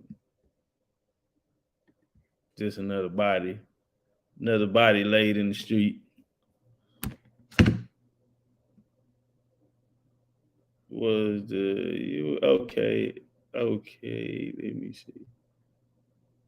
Here we go, right here. Brother got mad at me, man. Throw stones at other people and forget. So should we forgive white people? Hold on, brother. But what we're careful is how I approach and how I mold these young men into a space of healing so they can move on. Man, nobody want to hear that weak ass shit, nigga. Why would they say that? Is there any truth to it? Intelligence to get them focused on a new reality so they can heal, bro. So I can't just say, you know, yeah, that's your people fault why they got killed, or you don't need to gang bang, or I can't be harsh like that. I have to be it's strategic. So the answer to your question when you say should we forgive white people, it's not gonna be that easy. And to come across disrespectful to people to say y'all need to get over the shit. That ain't gonna get you nowhere either. Well, that's what you just told us, to get over what the Moors did to us, brother. But it's okay. We got somebody else on stage. Please stay with us, and maybe you can chime in. Bring some good energy to this question, please. But how you doing, Moscow? I hope I got that right, man. Where you calling from, family? Hey, peace and love, brother. Peace and love to the room. Islam to the moon. I'm calling from North Carolina, brother. Peace. Okay, what you got for us? What you got for the title? Hey, peace. I was hearing the bill. Is there a difference between Moorish or Moroccans? Shit, nigga, you tell me. Moorish. Let me ask y'all. Let me ask the chat. Is there a difference between Moorish and Morockish? Is that a, hey, Green Pill say we gotta do a goddamn me greatest hits one day. Man, I got a lot of shit in the chamber too, bro.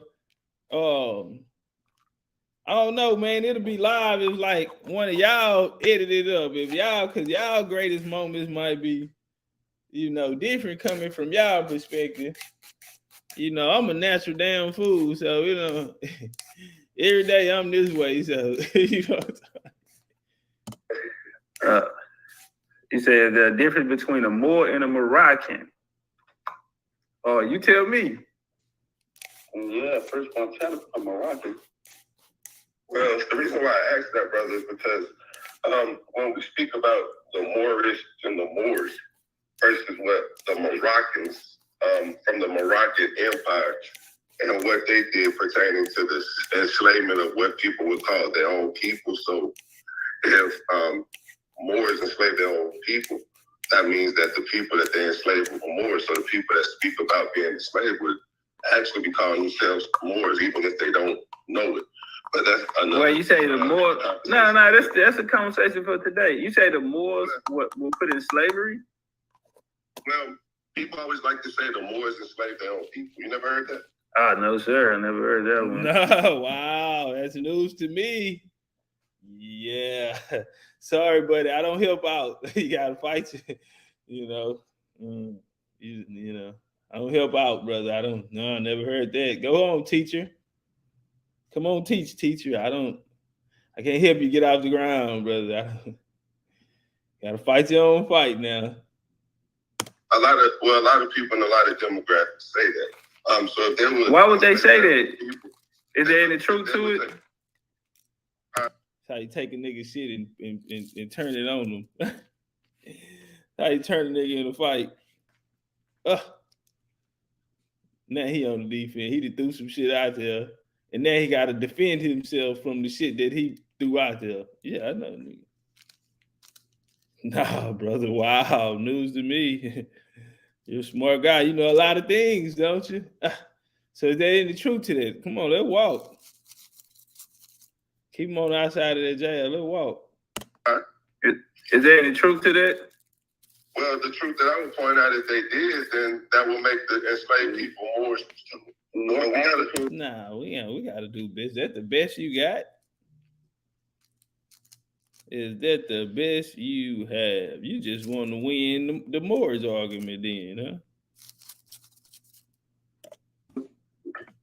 West Africans are slaves. Well, hold on, but what I want to do is, I just want to finish my bit. I don't want to do the back. No, you good, family. Go ahead. You know what I'm saying? So, like, when we speak about a Moorish, we speak about the descendant of nature, the true essence of what you are before the fall. So look at the Moroccan Empire. Before the fall. Wow. These guys. The Moroccans who enslaved or came in the slave trade, they were descendants of the Moors, of the ancient Moabites, who already had a divine covenant and understanding of what peace is, what we would call al-Salam. Not Islam, but al-Salam. There's a difference of what Islam and al-Salam is, and what Islam is the religion to restore man back to his normal days. So when you speak about the Moroccans and the Moroccan slave trade and the enslavement of people, we got to understand that people fall. They fall from their true nature, as we all do. We all fall short of what we were created in. Would you agree with that, brother? So in that carnal state of mind, I do not agree with that, brother. I'm still trying to follow. I'm apologize. I'm a little slow. I can't keep up. I do not understand. As a human being, men are going to do things that humans do, meaning subject to follow. So when you have done a thing or a crime against somebody, and you recognize that crime that you, or that trespass that you committed amongst somebody, against somebody, in the carnal state, like when you've grown from that situation and took the time to do your self-reflection and kind of return back to that divine nature and stand upon your principles, people can hold you to what you've done in the past, but don't see the growth that you're working to. Yeah, but brother, is it really a growth after enslaving motherfuckers? Like, it was just like, is that really a growth after?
Yeah, all right. Yeah, my shit had went out.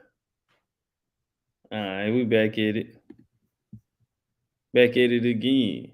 Yeah. I said my niggas stop playing. Let's run up them. Yeah.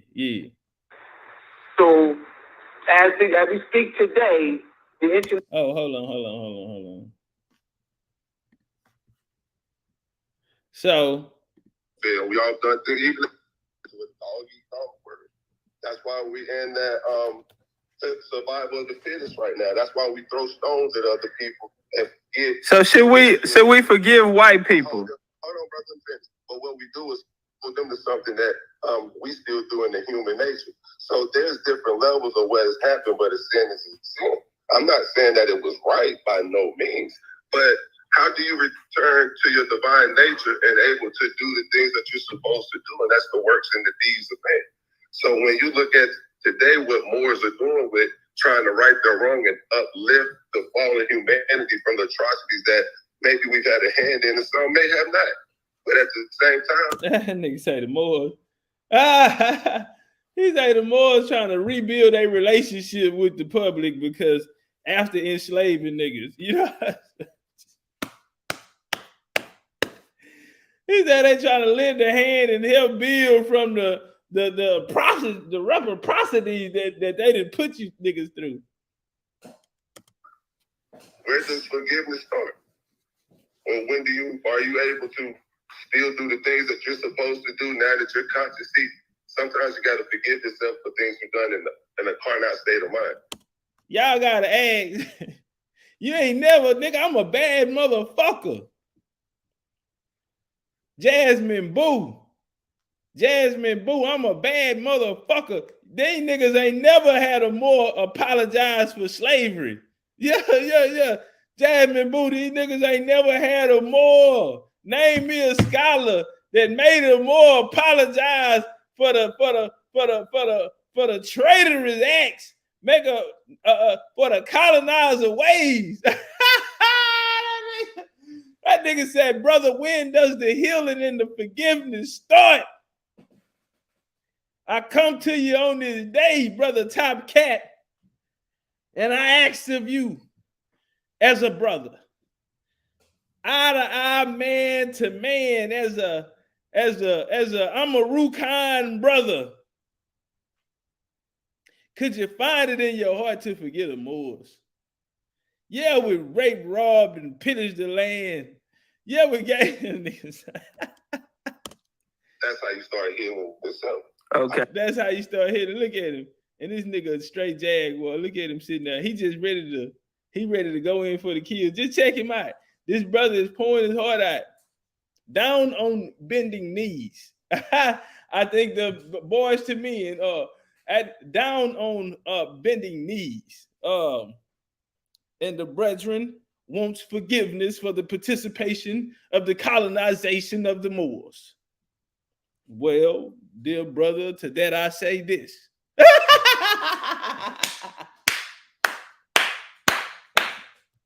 not responsible for things I've done in the carnal state of mind. Okay. Now I know better, So that's a yeah. That's why we throw stones at other people. Where does forgiveness start?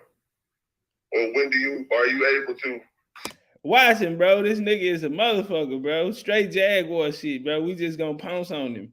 Still do the things that you're supposed to do now that you're conscious. See, sometimes you got to forgive yourself for things you've done in a carnal state of mind. That's how you start healing yourself. Okay. I can't hold on to nothing with nobody else. Okay, no problem, brother. I have a question. You know what I'm saying, brother? Yes, sir, I do. Appreciate that. So should we forgive white people? If you're a divine, and that's what unconditional love is, forgiveness is not for them, it's for you. Have you ever had sex with a white woman? Huh? Have you ever had? Nigga say, huh? It was at that second he knew he fucked up. That nigga say, man.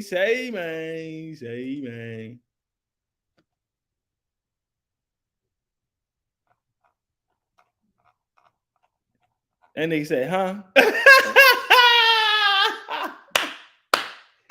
Got him. Boy, you know how to catch a Moor. You know how to catch a Moor. Whoo, them white bitches be looking delicious to the Moors. Whoo, bon appetit. Whoo, bitch, you so petite. Bon appetit, petite. Who them little white bitches be bon appetit, petite? Them Moors be looking at little, nigga get the fixing the tassel on the feds and shit. Say, white bitch. Say, white bitch, go fuck with a real nigga, man. Come choose up on the real motherfucking boy. Islam, white bitch. If you're a divine, and that's what unconditional love is, forgiveness is not for them, it's for you. Have you ever had sex with a white woman? Just straight to the, Straight to the motherfucking, straight for the jugular. If you're a divine, and that's what unconditional love is, forgiveness is not for them, it's for you. Have you ever had sex with a white woman? Got him. Put your hands behind your back. Have you ever had sex with a white woman? I'm not responsible for things I've done in the carnal state of mind. Come on, man. Come on, man. That nigga say, listen, man, I have went to the Father with my sins. say, I have went to the Father with my sins. The Lord knows my heart. I will not be judged. I will not be judged for the sins I have committed in the dark. Brother says he was in a carnal state of mind and under the influence of fire water. Brother said he had a little bit too much hen after puffing on that 20 near God. Brother said he fucked the white bitch raw, but it wasn't against the law, not Moore's law. He He say he didn't violate no penal code of Moorish law when he digged down the white bitch. You know why? Because she's a custodian.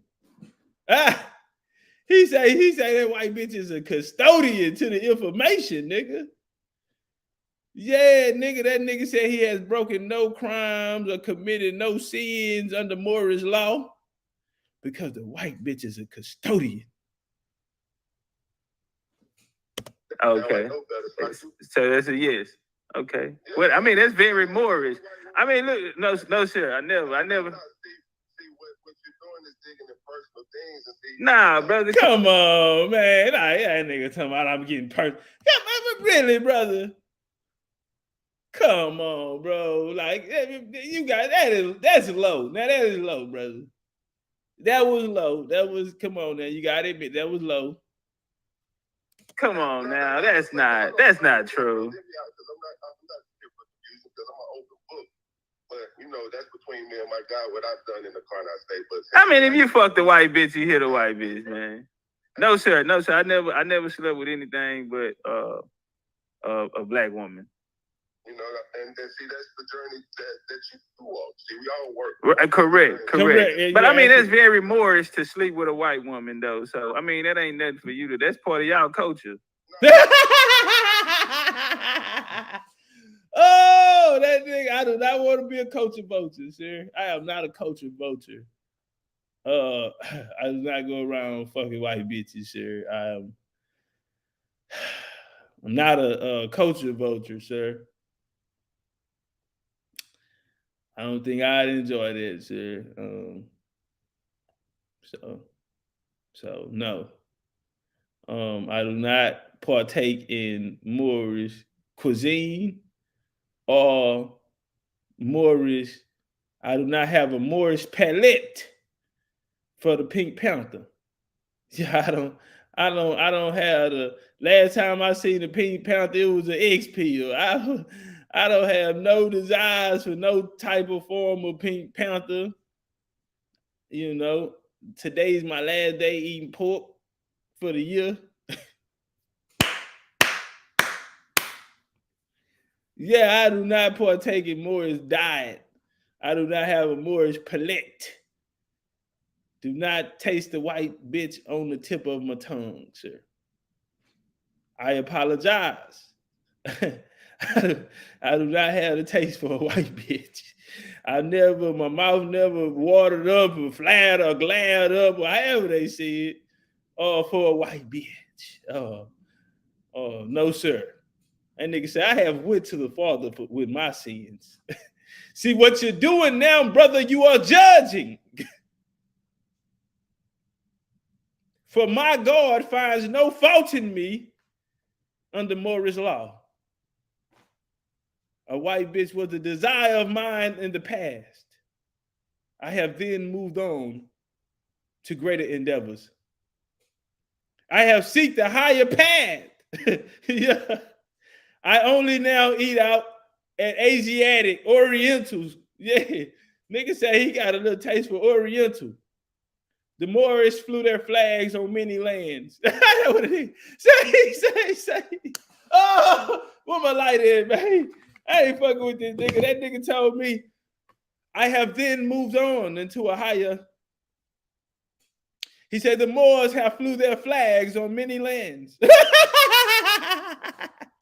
to fuck on white women. Actually, it's not Moorish. What it is what men do in the Carnal State to use a woman for their own personal egotistical ways instead of for the uplifting of the fallen men.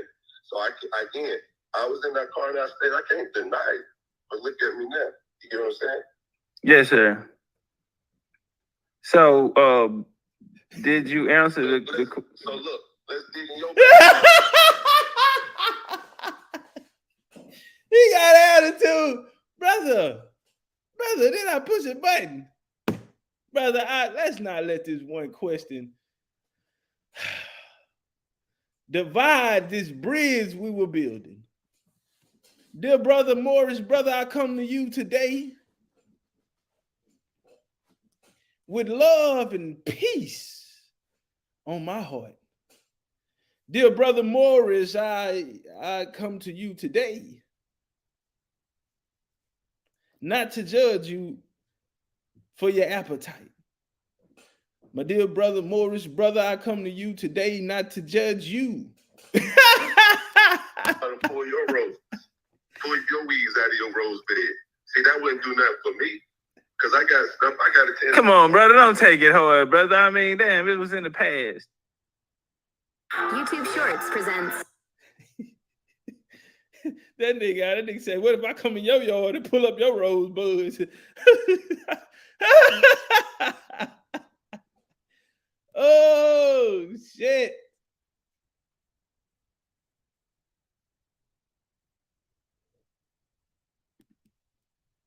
Yeah, but still.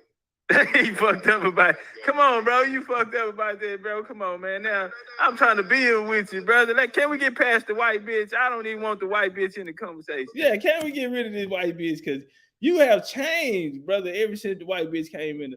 You know, you Moors, you niggas can't even goddamn me stay focused. God damn, nigga, the white bitch, nigga, how this white bitch, why this white bitch so important to you niggas, man? How this bitch just stop up your whole train of thought, all your knowledge, wisdom, your 720 degrees of wisdom and all this shit. Nigga, all that shit go out the window for this white bitch. Nigga, you ready to throw it all away for this bitch. You ready to give it all up for this bitch.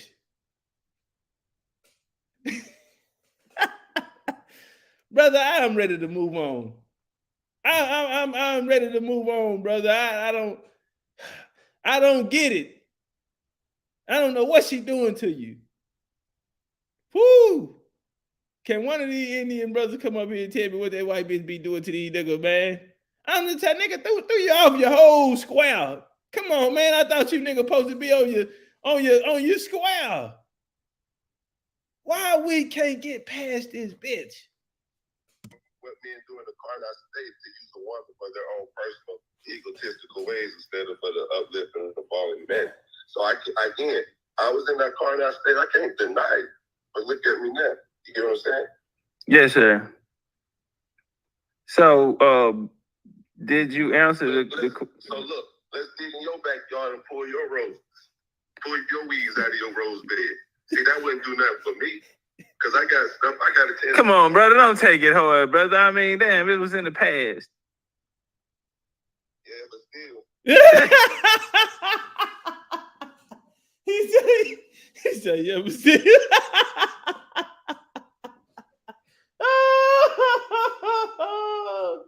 Woo! What did I do wrong, brother? Please inform me so I would never do it again. God damn. Yeah, but still though, nigga. I'm fucked up about it. I ain't gonna lie, nigga. I wanted to be with you, brother, but brother, you kind of touched my heart, brother. You kind of took me to a place that I wanted to get. I never got over that white bitch. White bitch left me for a white boy named Brad. White bitch left me for her boss at work. Yeah, bitch left me for the first shift manager. Never got over it. I said, what was the white bitch name? He said, Lynn. Name was Kathy.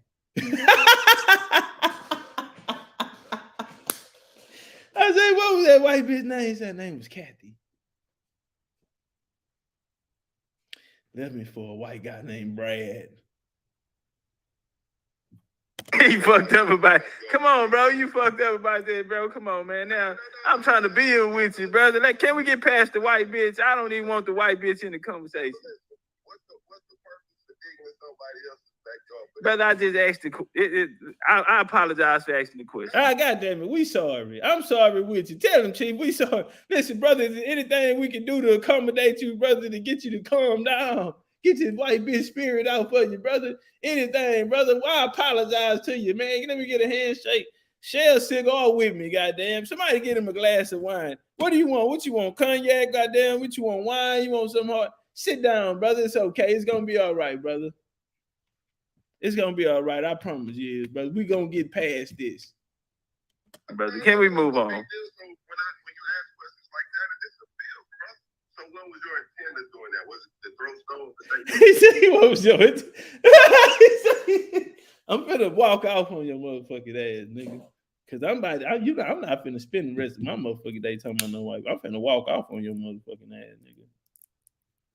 Brother, either you're gonna let this go, you need to repent. Yeah, you need to repent, nigga. You got like, god damn. You need to repent. Nah, I wouldn't do that, brother. I mean, cause you forget. I'll be honest. You forgave a white boy pretty fast. I mean, if you wanted to reconcile things with the white boy, I said I wanted to have you ever kiss the white bitch in the mouth. That was all that about. Or did he fuck her raw? So that was all that was about, brother. Because yeah, we nigga. That was nothing more, nothing less, nigga. I mean, goddamn, nigga, you act like it was some real shit or something. It was about. It wasn't nothing, man. It wasn't nothing miscellaneous or no shit like that, man.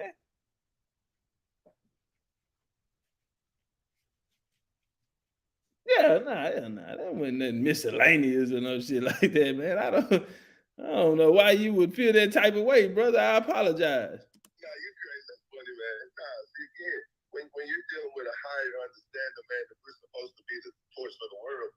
See, again, forgiveness is not for them.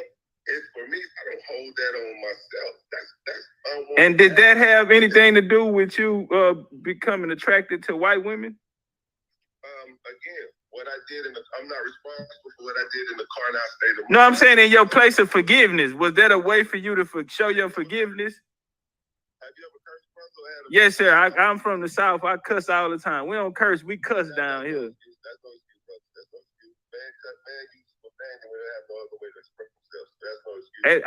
I use words. Let me say that then. I use words, right? I use words to describe your feelings. You didn't have well, that's not true. I'm not English, so I don't speak King English or no shit like that. So I'm not trying to get shit right or I'm doing a good. This is King English. I don't know, brother. I don't know about that. Hey, you in Europe, right? And that's what they speak. Where you from?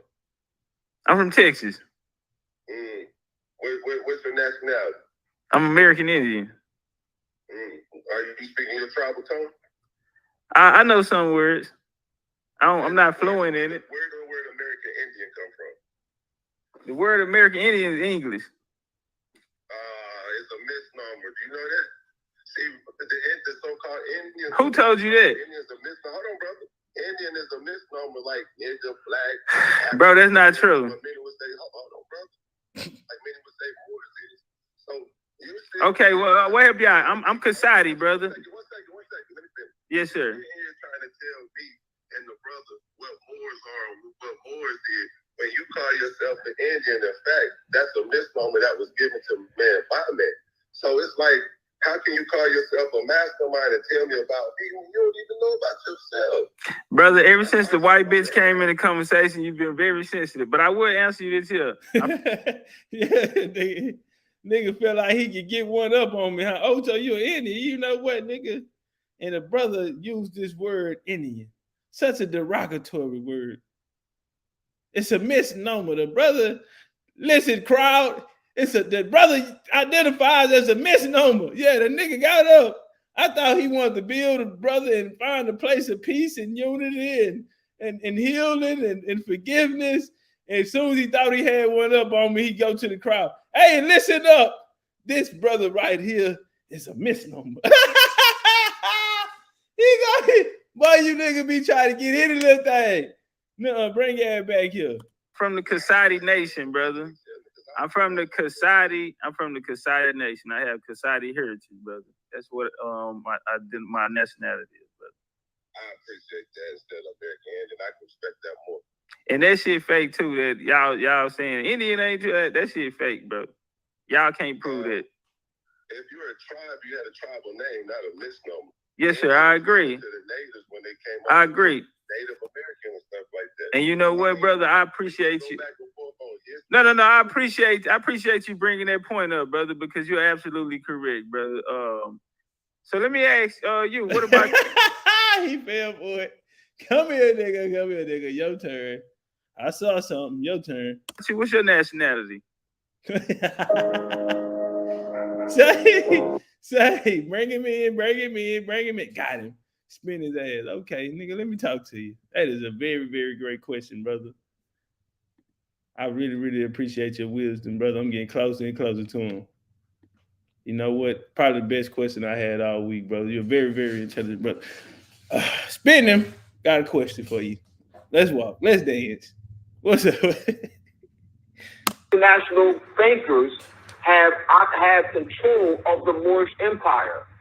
And so you have these European masons who are trustees who were put in place as trustees of the Moorish state, have violated the Moorish trust agreement. And so this has to be viewed in the proper light. So masonry for the Europeans is that they are custodials of the Moorish estate. Masonry for us is that we're the founders and we are the sovereigns of the Moorish government. This is the Moorish government. I was explaining to a brother the other day from Missouri, Moorish territory, where the European colony called Missouri operates.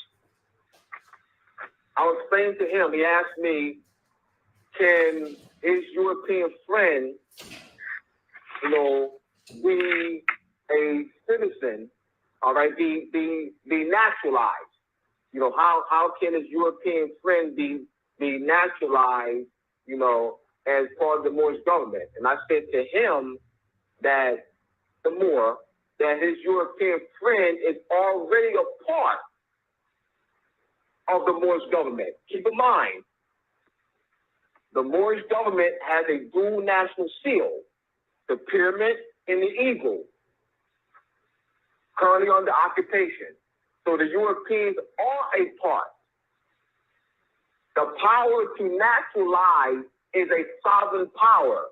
But because we transfer more sovereignty into the hands of the Europeans are operating in our stead and are naturalizing Europeans. But that power belongs to us.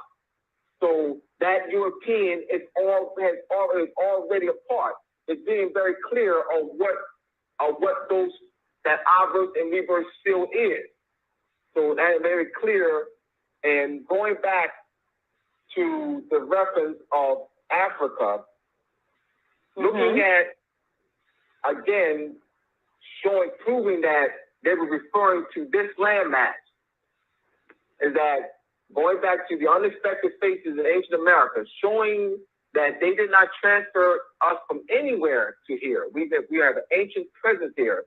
Oftentimes we have to mail, the concept home for our listeners so that they can really see what they have, that there is clear evidence, archaeological evidence of an ancient presence here dating back thousands of years, that we actually built civilization in the upper Great region, we excavated over 500 million tons of copper in the upper Great Lake region.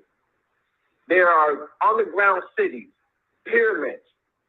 There are cities that we built civilization. What was taught in the textbooks, the problem is when people pose questions, they're coming from a European reconstructed historical perspective of that's been implanted in the mind through textbooks. In the textbooks, history textbooks that actually used in European controlled schools, they have Moors living in teepees, and they call Indians. And what that represents is nomadic. Teepees represent nomadic, no permanent settlement. And so that concept is fixed in our minds of wilderness, teepees, no permanent settlement. So they covered up the occupation, the archaeological records proving that we actually built civilization.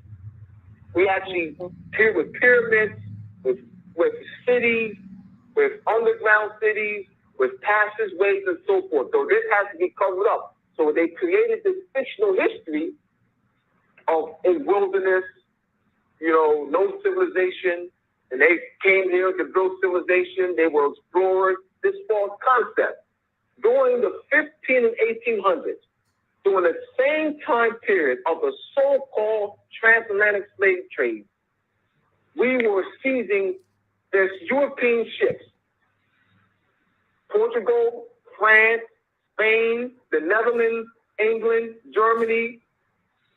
There was political relationships between Morocco and those European countries. We seized hundreds of their ships. We also seized hundreds of thousands of Europeans during that time period. They covered this up. The political motive was to maintain occupational rule over our land. So some people say that the reason why the Europeans cut up the history was to show that the Europeans were superior. To show that the Europeans, that we didn't have anything. No. The motive is land, to maintain control of our land. Because they indoctrinated us to believe that we came from another landmass 400 years ago by way of ships. So the motive has to be to maintain occupational rule over our land. Millions of Moors who are classified in the United States Census Bureau as Negro, color, black have no knowledge that we're Aboriginal indigenous to this land, Morocco, America. Aboriginal. This shit here right here, bro. This video probably from about like 8 years ago. This video probably like 8, 9 years old, bro. You hear me? Y'all hear me out there? This video about 8, 9 years old. Y'all want me to rewind it? From another landmass 400 years ago by way of ships. Listen. So the motive has to be to maintain occupational rule over our land. Millions of Moors who are classified in the United States Census Bureau as Negro, color, black have no knowledge that we're Aboriginal indigenous to this land.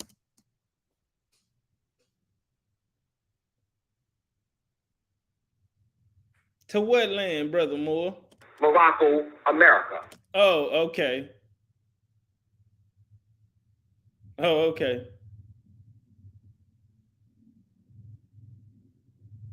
That land, nigga, if you didn't know. So the Moors, I mean, it's not strange for the Moors to double back. Y'all just heard Tahaka Bay yesterday say, the movement, the Aboriginal movement getting pretty popular. Well, that came from the Moorish movement. That was what Tahaka Bay said yesterday.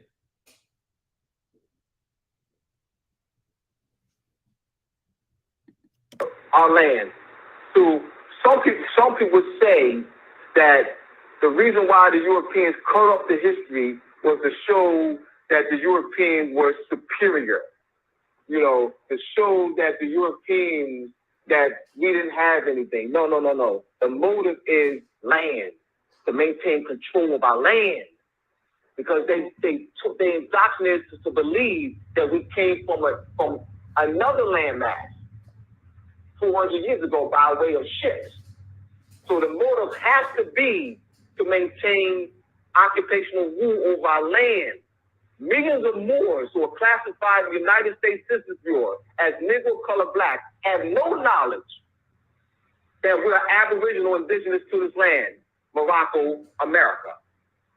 So we are not in the mental state as a masses of people to reclaim our land, because we don't know that it's our land. So as long as that exists, that mental state exists, that gives Europeans further mandate to have occupational rule with our land.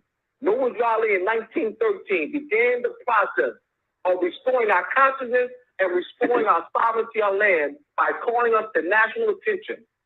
So in order to put us back into mental capacity to reclaim our land, we have to first correct the status issue. So Jolly said, come on, ye Asiatics of North America, and learn the truth about your nationality and birthright. You're not Negro, colored, black. He told us, well, we're not. And they go to misclassification right there. And what they said, Negro, colored, black. Ain't that how niggas said? I've been misclassified, Negro, colored, black. I'm not saying that the Moors started it first, but they used it too. I'm not saying the Indians started first, but the Moors used it too. I mean, I ain't saying the Moors started it first, but the Indians used it too.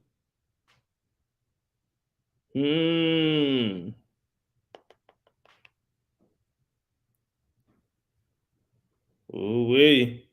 They said American Indian history hidden in Moorish signs. Do y'all believe them? Or are we fallen Moors? They said when the Moors failed, goddamn. They say that the tribes are all made up and it's all fake. You niggas never was tribes. You niggas was Moors. And niggas who can't find their tribes because they ain't done a genealogy are trying to convince you not to worry about it. Don't even look into it. Oh, they made it all up. We was kings and queens. We were kings and queens, man. We were kings and queens. so who we are. Gave us a clear focus and direction on what our status is. I yield the floor. Yes, Islam, thank you for that. Thank you for sharing. And with looking at all of this in mind, the initial treaty was signed in 1786. Is that correct? June 1786, yes. Okay. Now, with looking at some of the signers, I noticed that, let me see here, one of them, a couple of the names prevalent, it had Muhammad, and that was Mahomet. Let me see here, I'll get the titles and everything on that, the other titles. But just making mention of that because what I noticed is that in 1735, there was a chief or Sakim of the Mohegan tribe by the name of Muhammad Oman, and I'll spell it out for everyone. It's Mahomet. Again, it's Mahomet, and the last name is Weyon as in Nancy, O N as in Michael, O as in October, N as in Nancy. And from what I was reading, it says that he actually had traveled to England in 1735 to petition King George II for better treatment of his people, and that he was the great-grandson of Uncas, which is U as in unique, N as in Nancy, C as in cat, A as in apple, S as in Sam, and it stated that Uncas was the founder of the Mohegan tribe. Now, with looking at this, what I see when you go back in the older books, again, prior to Reconstruction, on old maps, it does not say Mohegan.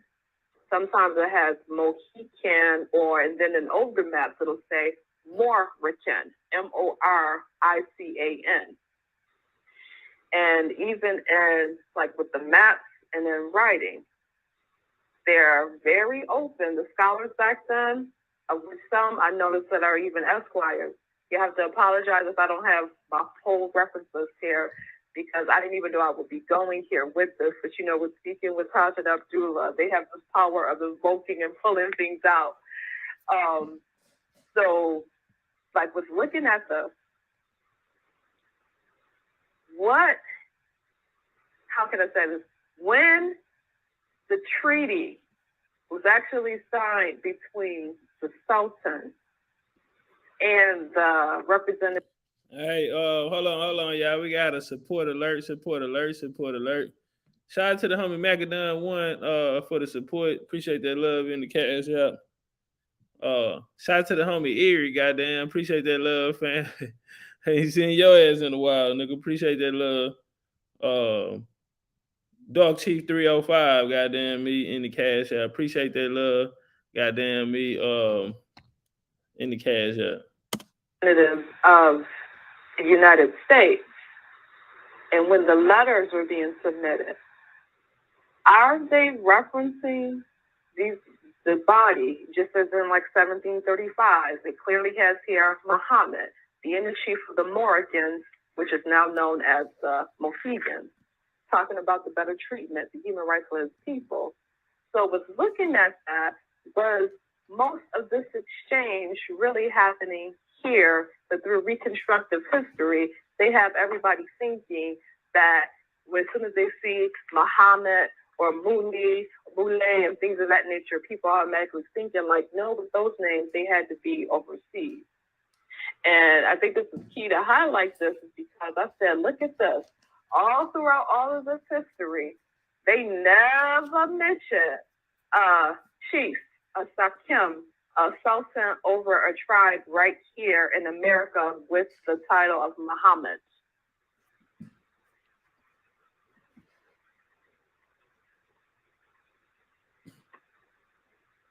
Taj or Abdullah, if you just elaborate on that in terms of if everything really happened here as far Yeah, they don't want people to make the association because remember, one of the major sociological engineering properties of the Secret Treaty of Verona and the Christian Black Code is to disconnect the people from the land, to create mental disassociation.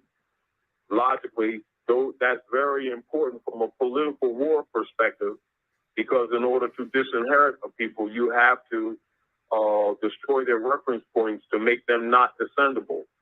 And in reference to that, in its social political relationship, everybody is encouraged to discover or to encouraged to examine and study the law of trust and the law of the state, and thus trust, in order to understand the motivation. Because when you look at the brands, Negro, Black, Colored, Indian, you look at the Europeans putting their family names on the Moors, etc., like Brother Abdullah was saying, their motivation is to under de facto position, claim the land and deny our people the capacity to make a reclamation on their lost estate, starting with the fact of causing them to be misclassified with their own cooperation by not recognizing from a legal perspective why the brands of Negro, Black, and Colored were put on them, and why Smith, Jones, and Johnson names of as the Europeans that adopted them were put on the Moors,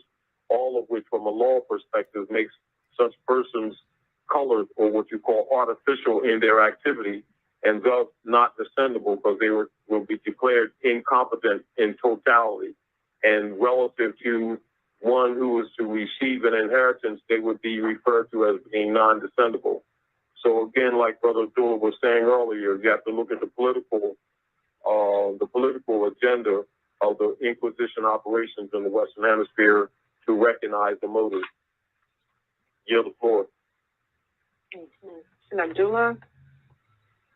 What I'm doing in my book, chapter 1, Moors and Masonry, is showing the correlation of time of the diplomatic and political activities between Morocco, us, and the various European powers between the 15 and 1800s during the time period of the so-called transatlantic slave trade.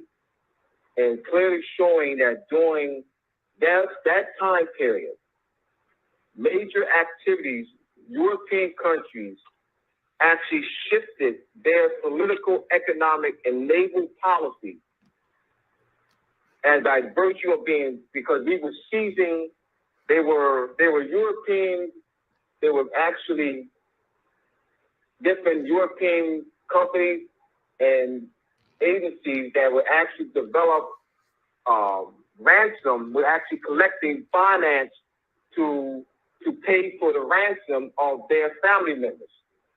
Mm-hmm. As we seized hundreds of thousands of them, they would capture us.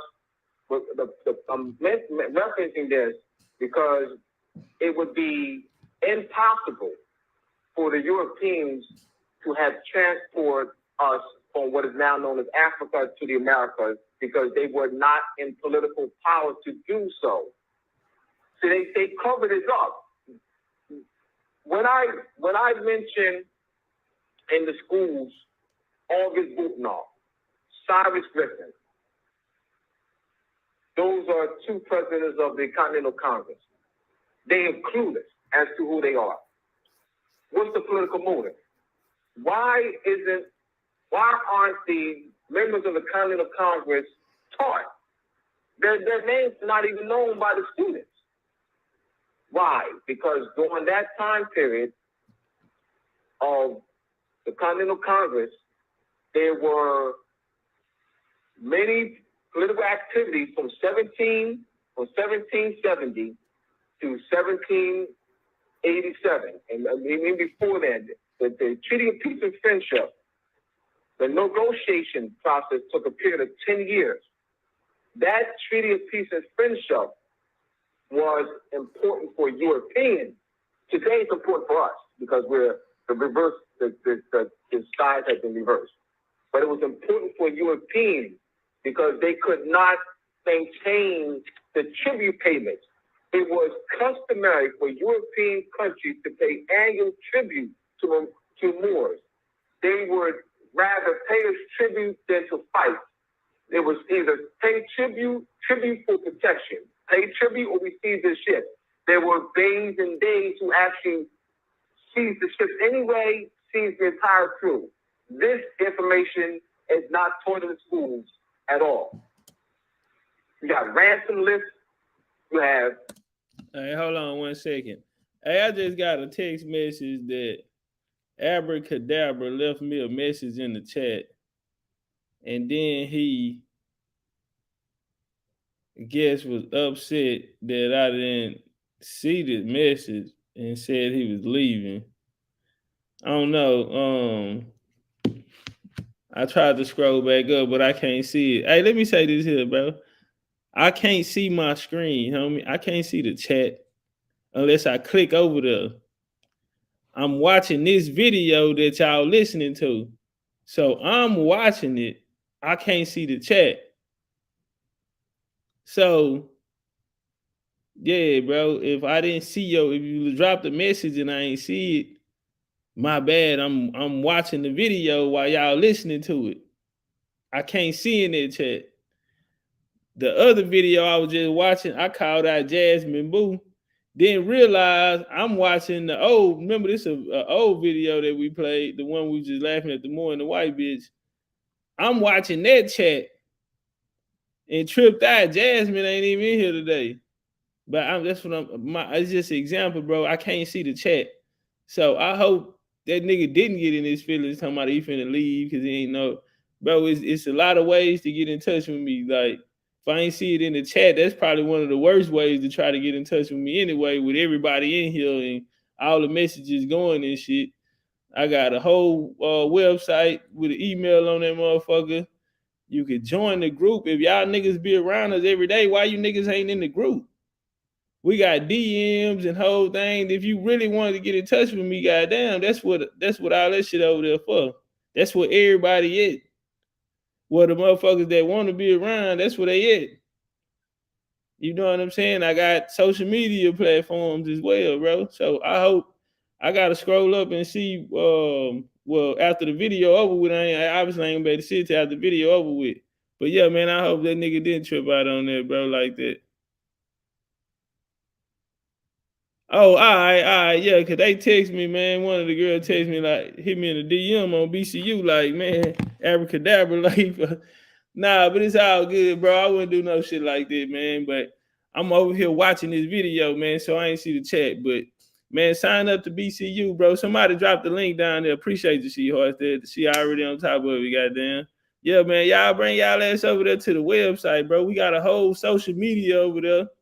Especially we finna get the genealogy and all that shit there back together. Genealogy, we don't do genealogy. We don't do movie nights. We don't do study halls. We don't do that shit here on YouTube. We do that shit over there with just us. So we don't have no interference. Gotta, deal with no other bullshit. Just keep it one frequency. So, man, that's the message to everybody up in here. It's free to. He say, I'm joining. My money just been.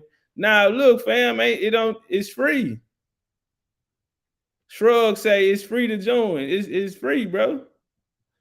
The group is free. The membership is for like the content, for the bills and the lectures and all that shit.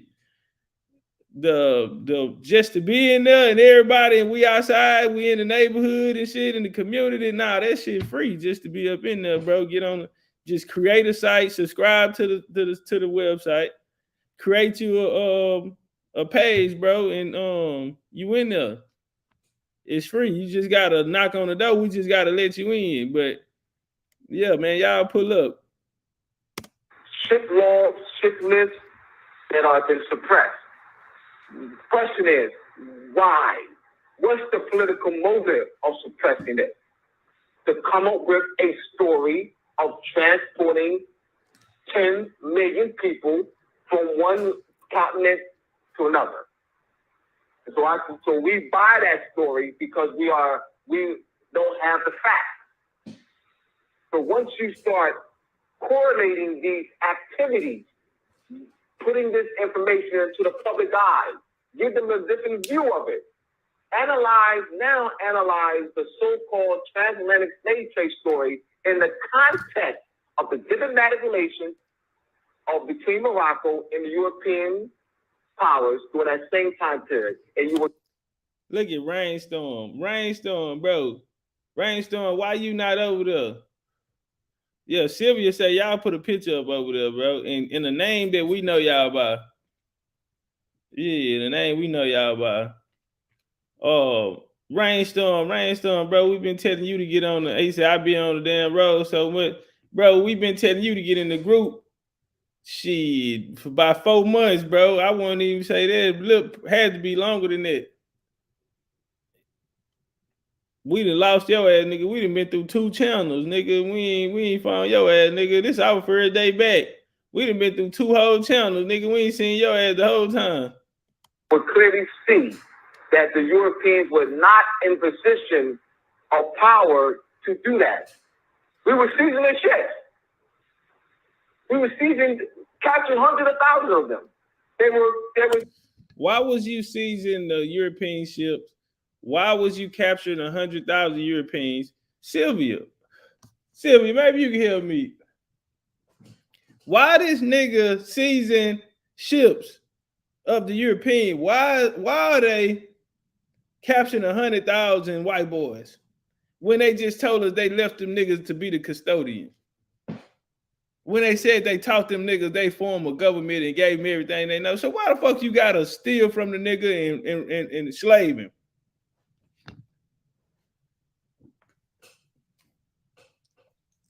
I don't know. That don't make no sense to me.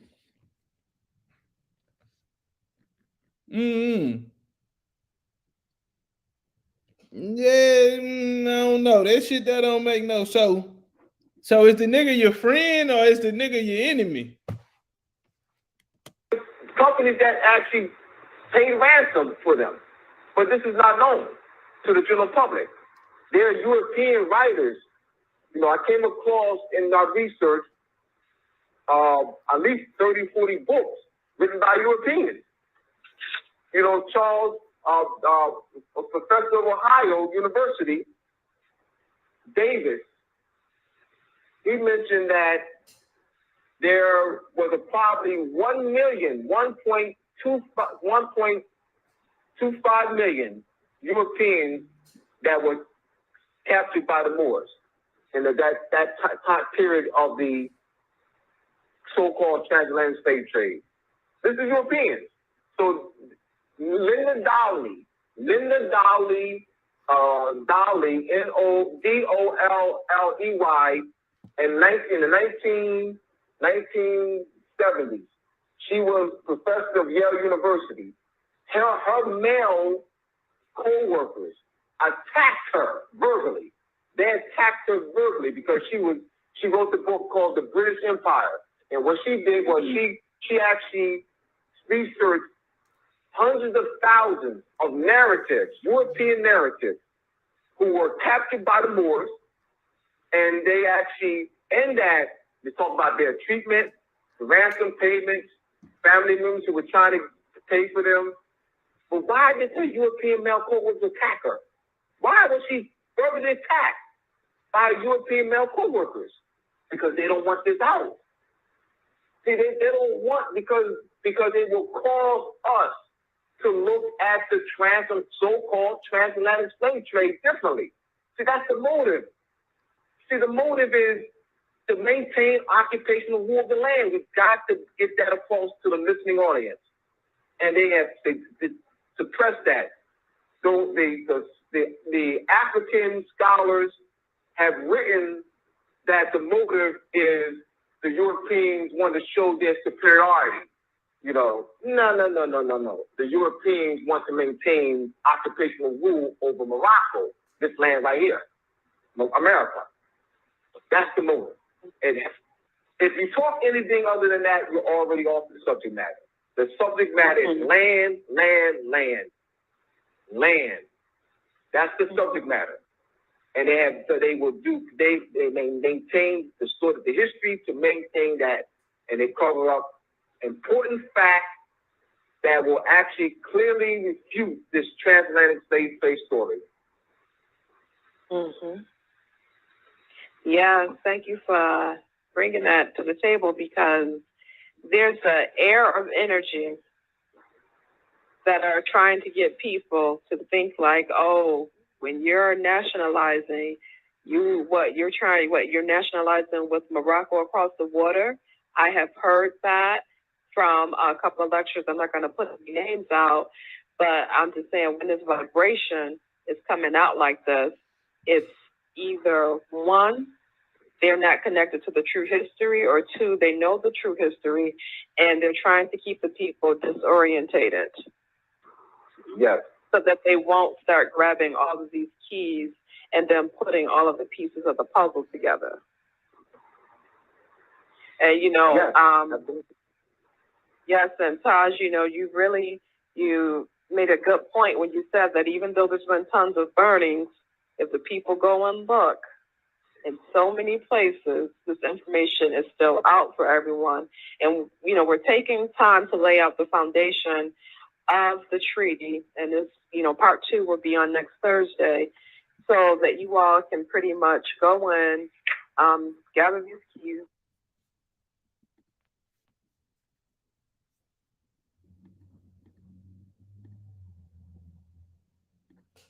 Hey, the link in the chat, if y'all got something on the bill. If y'all got something on the topic, goddamn. American Indian history, hidden Moorish science. Are we falling Moors? 1786 Peace and Friendship Treaty.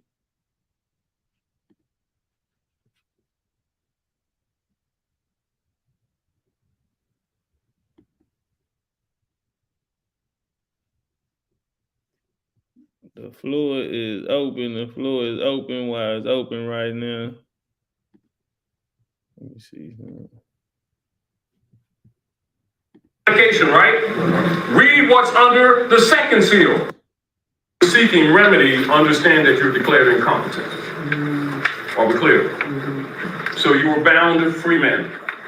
The other issue, and I would like to see another picture up there, Obama coming through the double doors, representing the higher self and the lower self, with Michelle wearing a red dress with the Moorish flag to the left. That's after he had also made the declarations to the committees and to representatives of the nations of the world that the American Constitution is derived from Muslim law. I also know civilization's debt to Islam. Politics. If anybody's talking to you about bringing remedy to you economically and politically, and don't give you the foundation of the real politics of the world, is only playing with you. It's not personal. Let's deal with reality. If you want to fix things, you got to deal with facts. You cannot deal with emotions, how you feel, biases, who you like, who you don't like, etc. Take all that stuff, throw it out the door. Just deal with facts, because only truth is going to solve things. Are we clear? And the purity of your heart will determine your connection to the electrical grid that's by nature on the planet for every living species. We have been disconnected. People have called it a lack of spiritual connection is because the masses don't get spirituality. You understand that? Spirit and spirituality means breath, and the art of and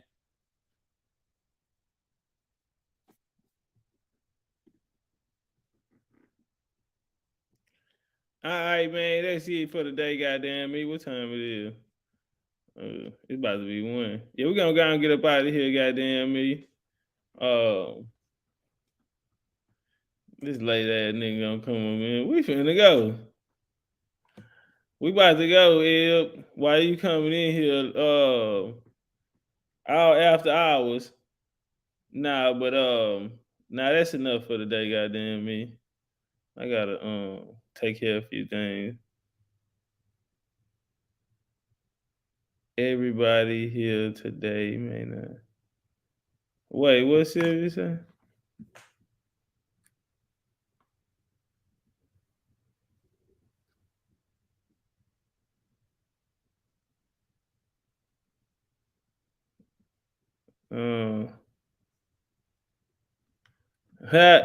Yeah, I see you, James. Genealogy say, I'm on the app, nigga. Yeah, I seen you. I gotta tell them to let you in there to bring you in the what's calling. Yeah. Yeah, I'm gonna let them know to get you in there, James. But appreciate y'all, man. Pulling up. Tree say everybody here today ain't gonna be here tomorrow. Nah, you know that's a fact. That's just a fact. Everybody here today ain't gonna be here tomorrow, goddamn me. But while we here, we gonna rock out.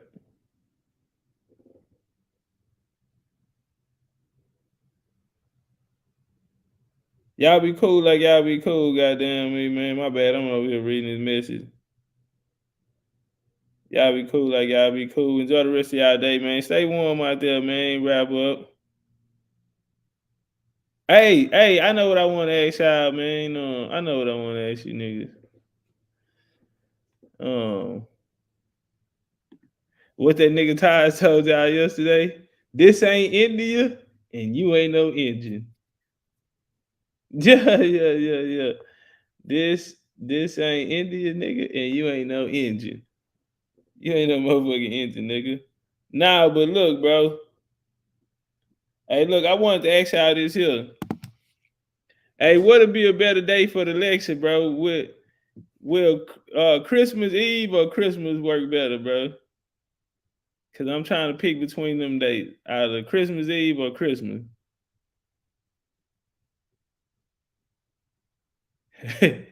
So, hey, y'all tell me, man, what'll work better, bro? I feel like people gonna be traveling on them days right there anyway. But man, y'all let me know, man, what day will work better, man? Christmas Eve or Christmas? Oh shit, that Monday we can have a Monday night raw and come in after Christmas. Christmas Eve, okay. All right, bet.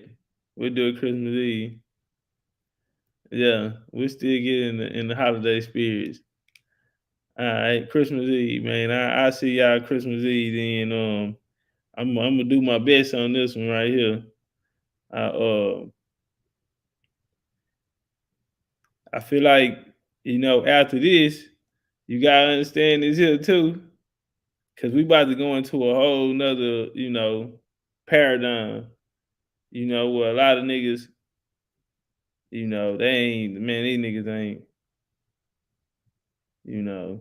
It's building up. You know what I'm saying, and we finna lay the whole. We gonna end up putting the dots together, bro. No pseudo. I know niggas hear a lot of niggas be saying some crazy shit.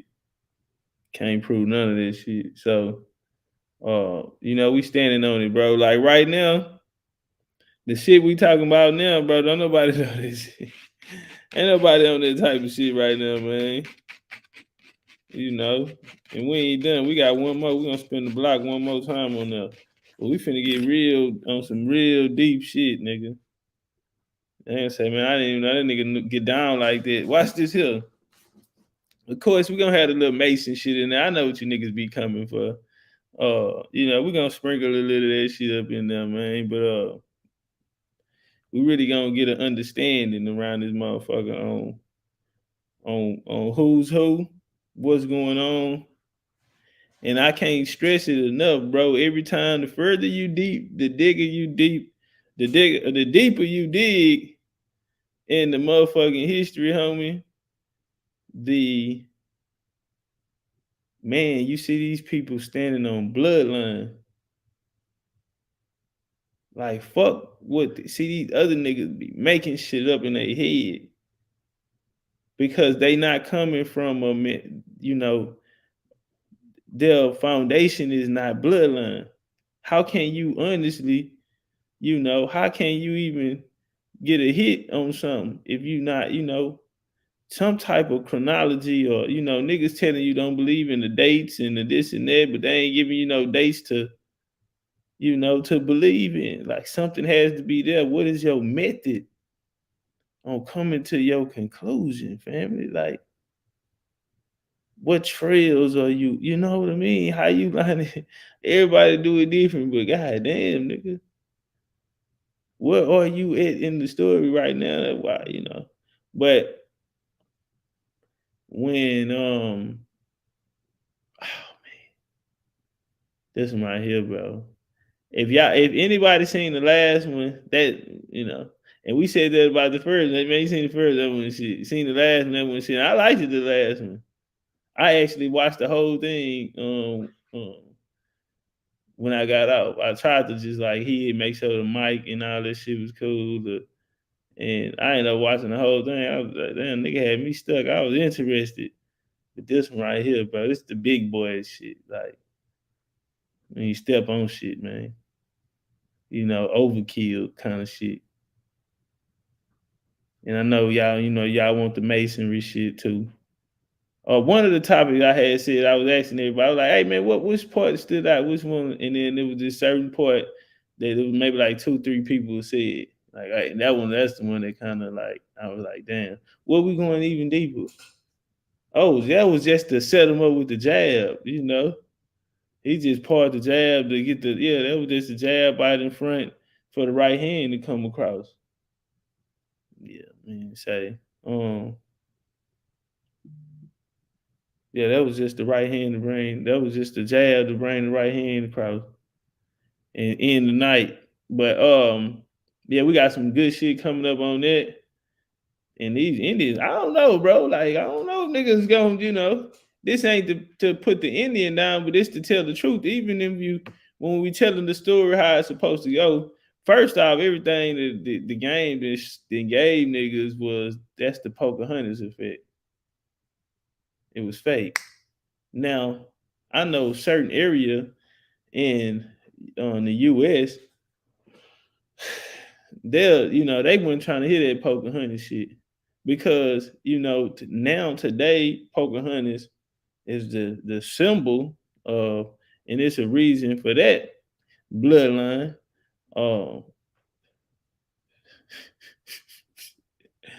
Say, man, Pocahontas got one bloodline. It's one Pocahontas bloodline.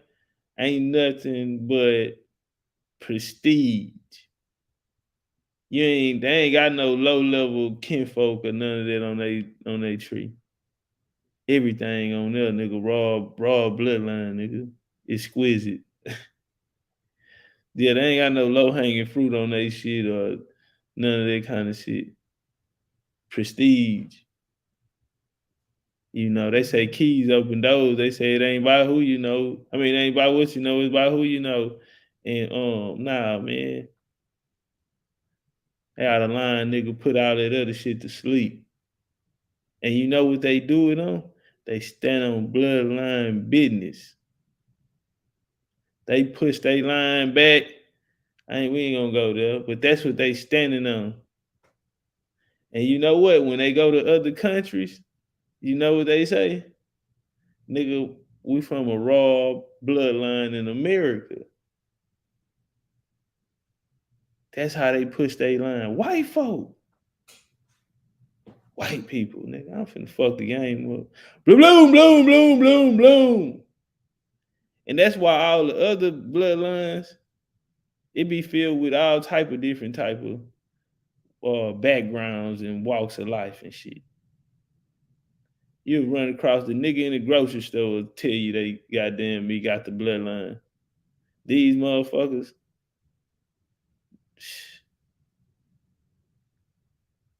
they motherfuckers living like the Queen Elizabeth them in Europe, the second. You hear me? Them niggas on some type of shit like that. No, they don't know nothing about that other shit. That other shit make you don't even believe it. When you get to looking at these niggas, that other shit, you be like, yeah, I hear you. You know what I'm saying? Say, man, goddamn me Christmas Eve. Ooh, that bitch got a ring to it too. American Indian Illuminati Part 3, man, Christmas Eve, goddamn the Pocahontas effect. She by none other than one and only goddamn best ever did it got away with it. The legendary, the motherfucking biggest chief, goddamn. Oh, I'm the big chief. New Orleans, goddamn me, y'all see it up there. Ebenezer say, goddamn, after Christmas, y'all need to go register, goddamn. At the New Year's, y'all need to register, goddamn. No, your March the 17th through the 20th. They told me to stop saying the 19th because we actually gonna be there on the 19th. So the 20th, goddamn me, 17th through the 28th, man. We're gonna be in Alabama, man, and as well. So pop out, man. Get your sit-ups in, get you some jumping jacks in, go run the bleachers, goddamn. Hard work, dedication, goddamn. Get on that diet, goddamn. Cause it's gonna be thongs and patrons, goddamn. You understand me, man? And I'm talking about thong shoes. I'm talking about the slippers, you little nasty motherfucker. We're gonna be on the beach with it, goddamn. So bring your sand slippers, goddamn. I can't even say thongs around these nigga, man. I'm talking about the thongs that go on your toes and not your ass. You hear me? Yeah, thongs and patrons, man. We're gonna be on the beach with it, goddamn me. Alabama, man. What a Indian pop I got down. Sweet home, Alabama. You understand me? Once again, baby, we coming home to you. Oh, we're in the Gulf. We're in the Gulf this time, goddamn. We're in the Gulf deep down on the Delta on the nigga ass. You hear me? Boondocks type of shit, man. Pop out. Link tickets on goddamn me, Big Chief University, goddamn me. They go to Linktree right there, and y'all come over there and see us, man. That's my motherfucking time. I'm gone. See, horse there, go take a nap, goddamn. Sunflower seed, eat that, pumpkin seed, chewing on that, smacking on that. What the hell you laughing at? I'm trying to figure out, you know what? We ain't stopping the show. We're going to talk to She-Horse there, y'all. We ain't going to stop the show. Yeah, there you go, Sylvia. Slides. Because I see these Indians got filthy minds. You know? Yeah, they told us they over there drinking on tea, goddamn me. I don't know. I think they got a little something else in the tea, goddamn. I think they drinking hot toddies or something. I think they drinking hot toddies. Yeah. The thong slide shoes. You know, y'all know the ones when you was little, the little B shoes, when you was, come on, man. Y'all know the hell I'm talking about. Y'all ain't finna goddamn have me out here looking crazy. Little mayhem, you know them joints when we were cause them hoes come with the thing, you had to break the little thing. Them hoes, yeah, I ain't gonna lie, I used to take my toe out the middle of them hoes and walk on the side of them, bro. I ain't like that shit. My toes ain't made like that, man. Nah, man, my toes ain't made like that. Nah, for real, run to see. Nah, y'all know. Yeah, the old Navy joints. Everybody had some of them red, white, and blue patriotic, because you niggas are patriots like your great granddaddy that fought in the Revolutionary War. Yeah, your Indian granddaddy who shot muskets in the war, nigga. Yeah, nigga killed with knives and switchblades and shit, nigga. Oh, yeah, them, yeah, man. I'm talking about well, you know what? Thongs and Patron. Fuck it. You know. Fuck it. The Lord ain't I have violated no law under Moorish law. I have violated no law or penalties or codes or statutes under Moorish law. God damn it, thongs and Patron. Man, go on now. Get out of my goddamn classroom.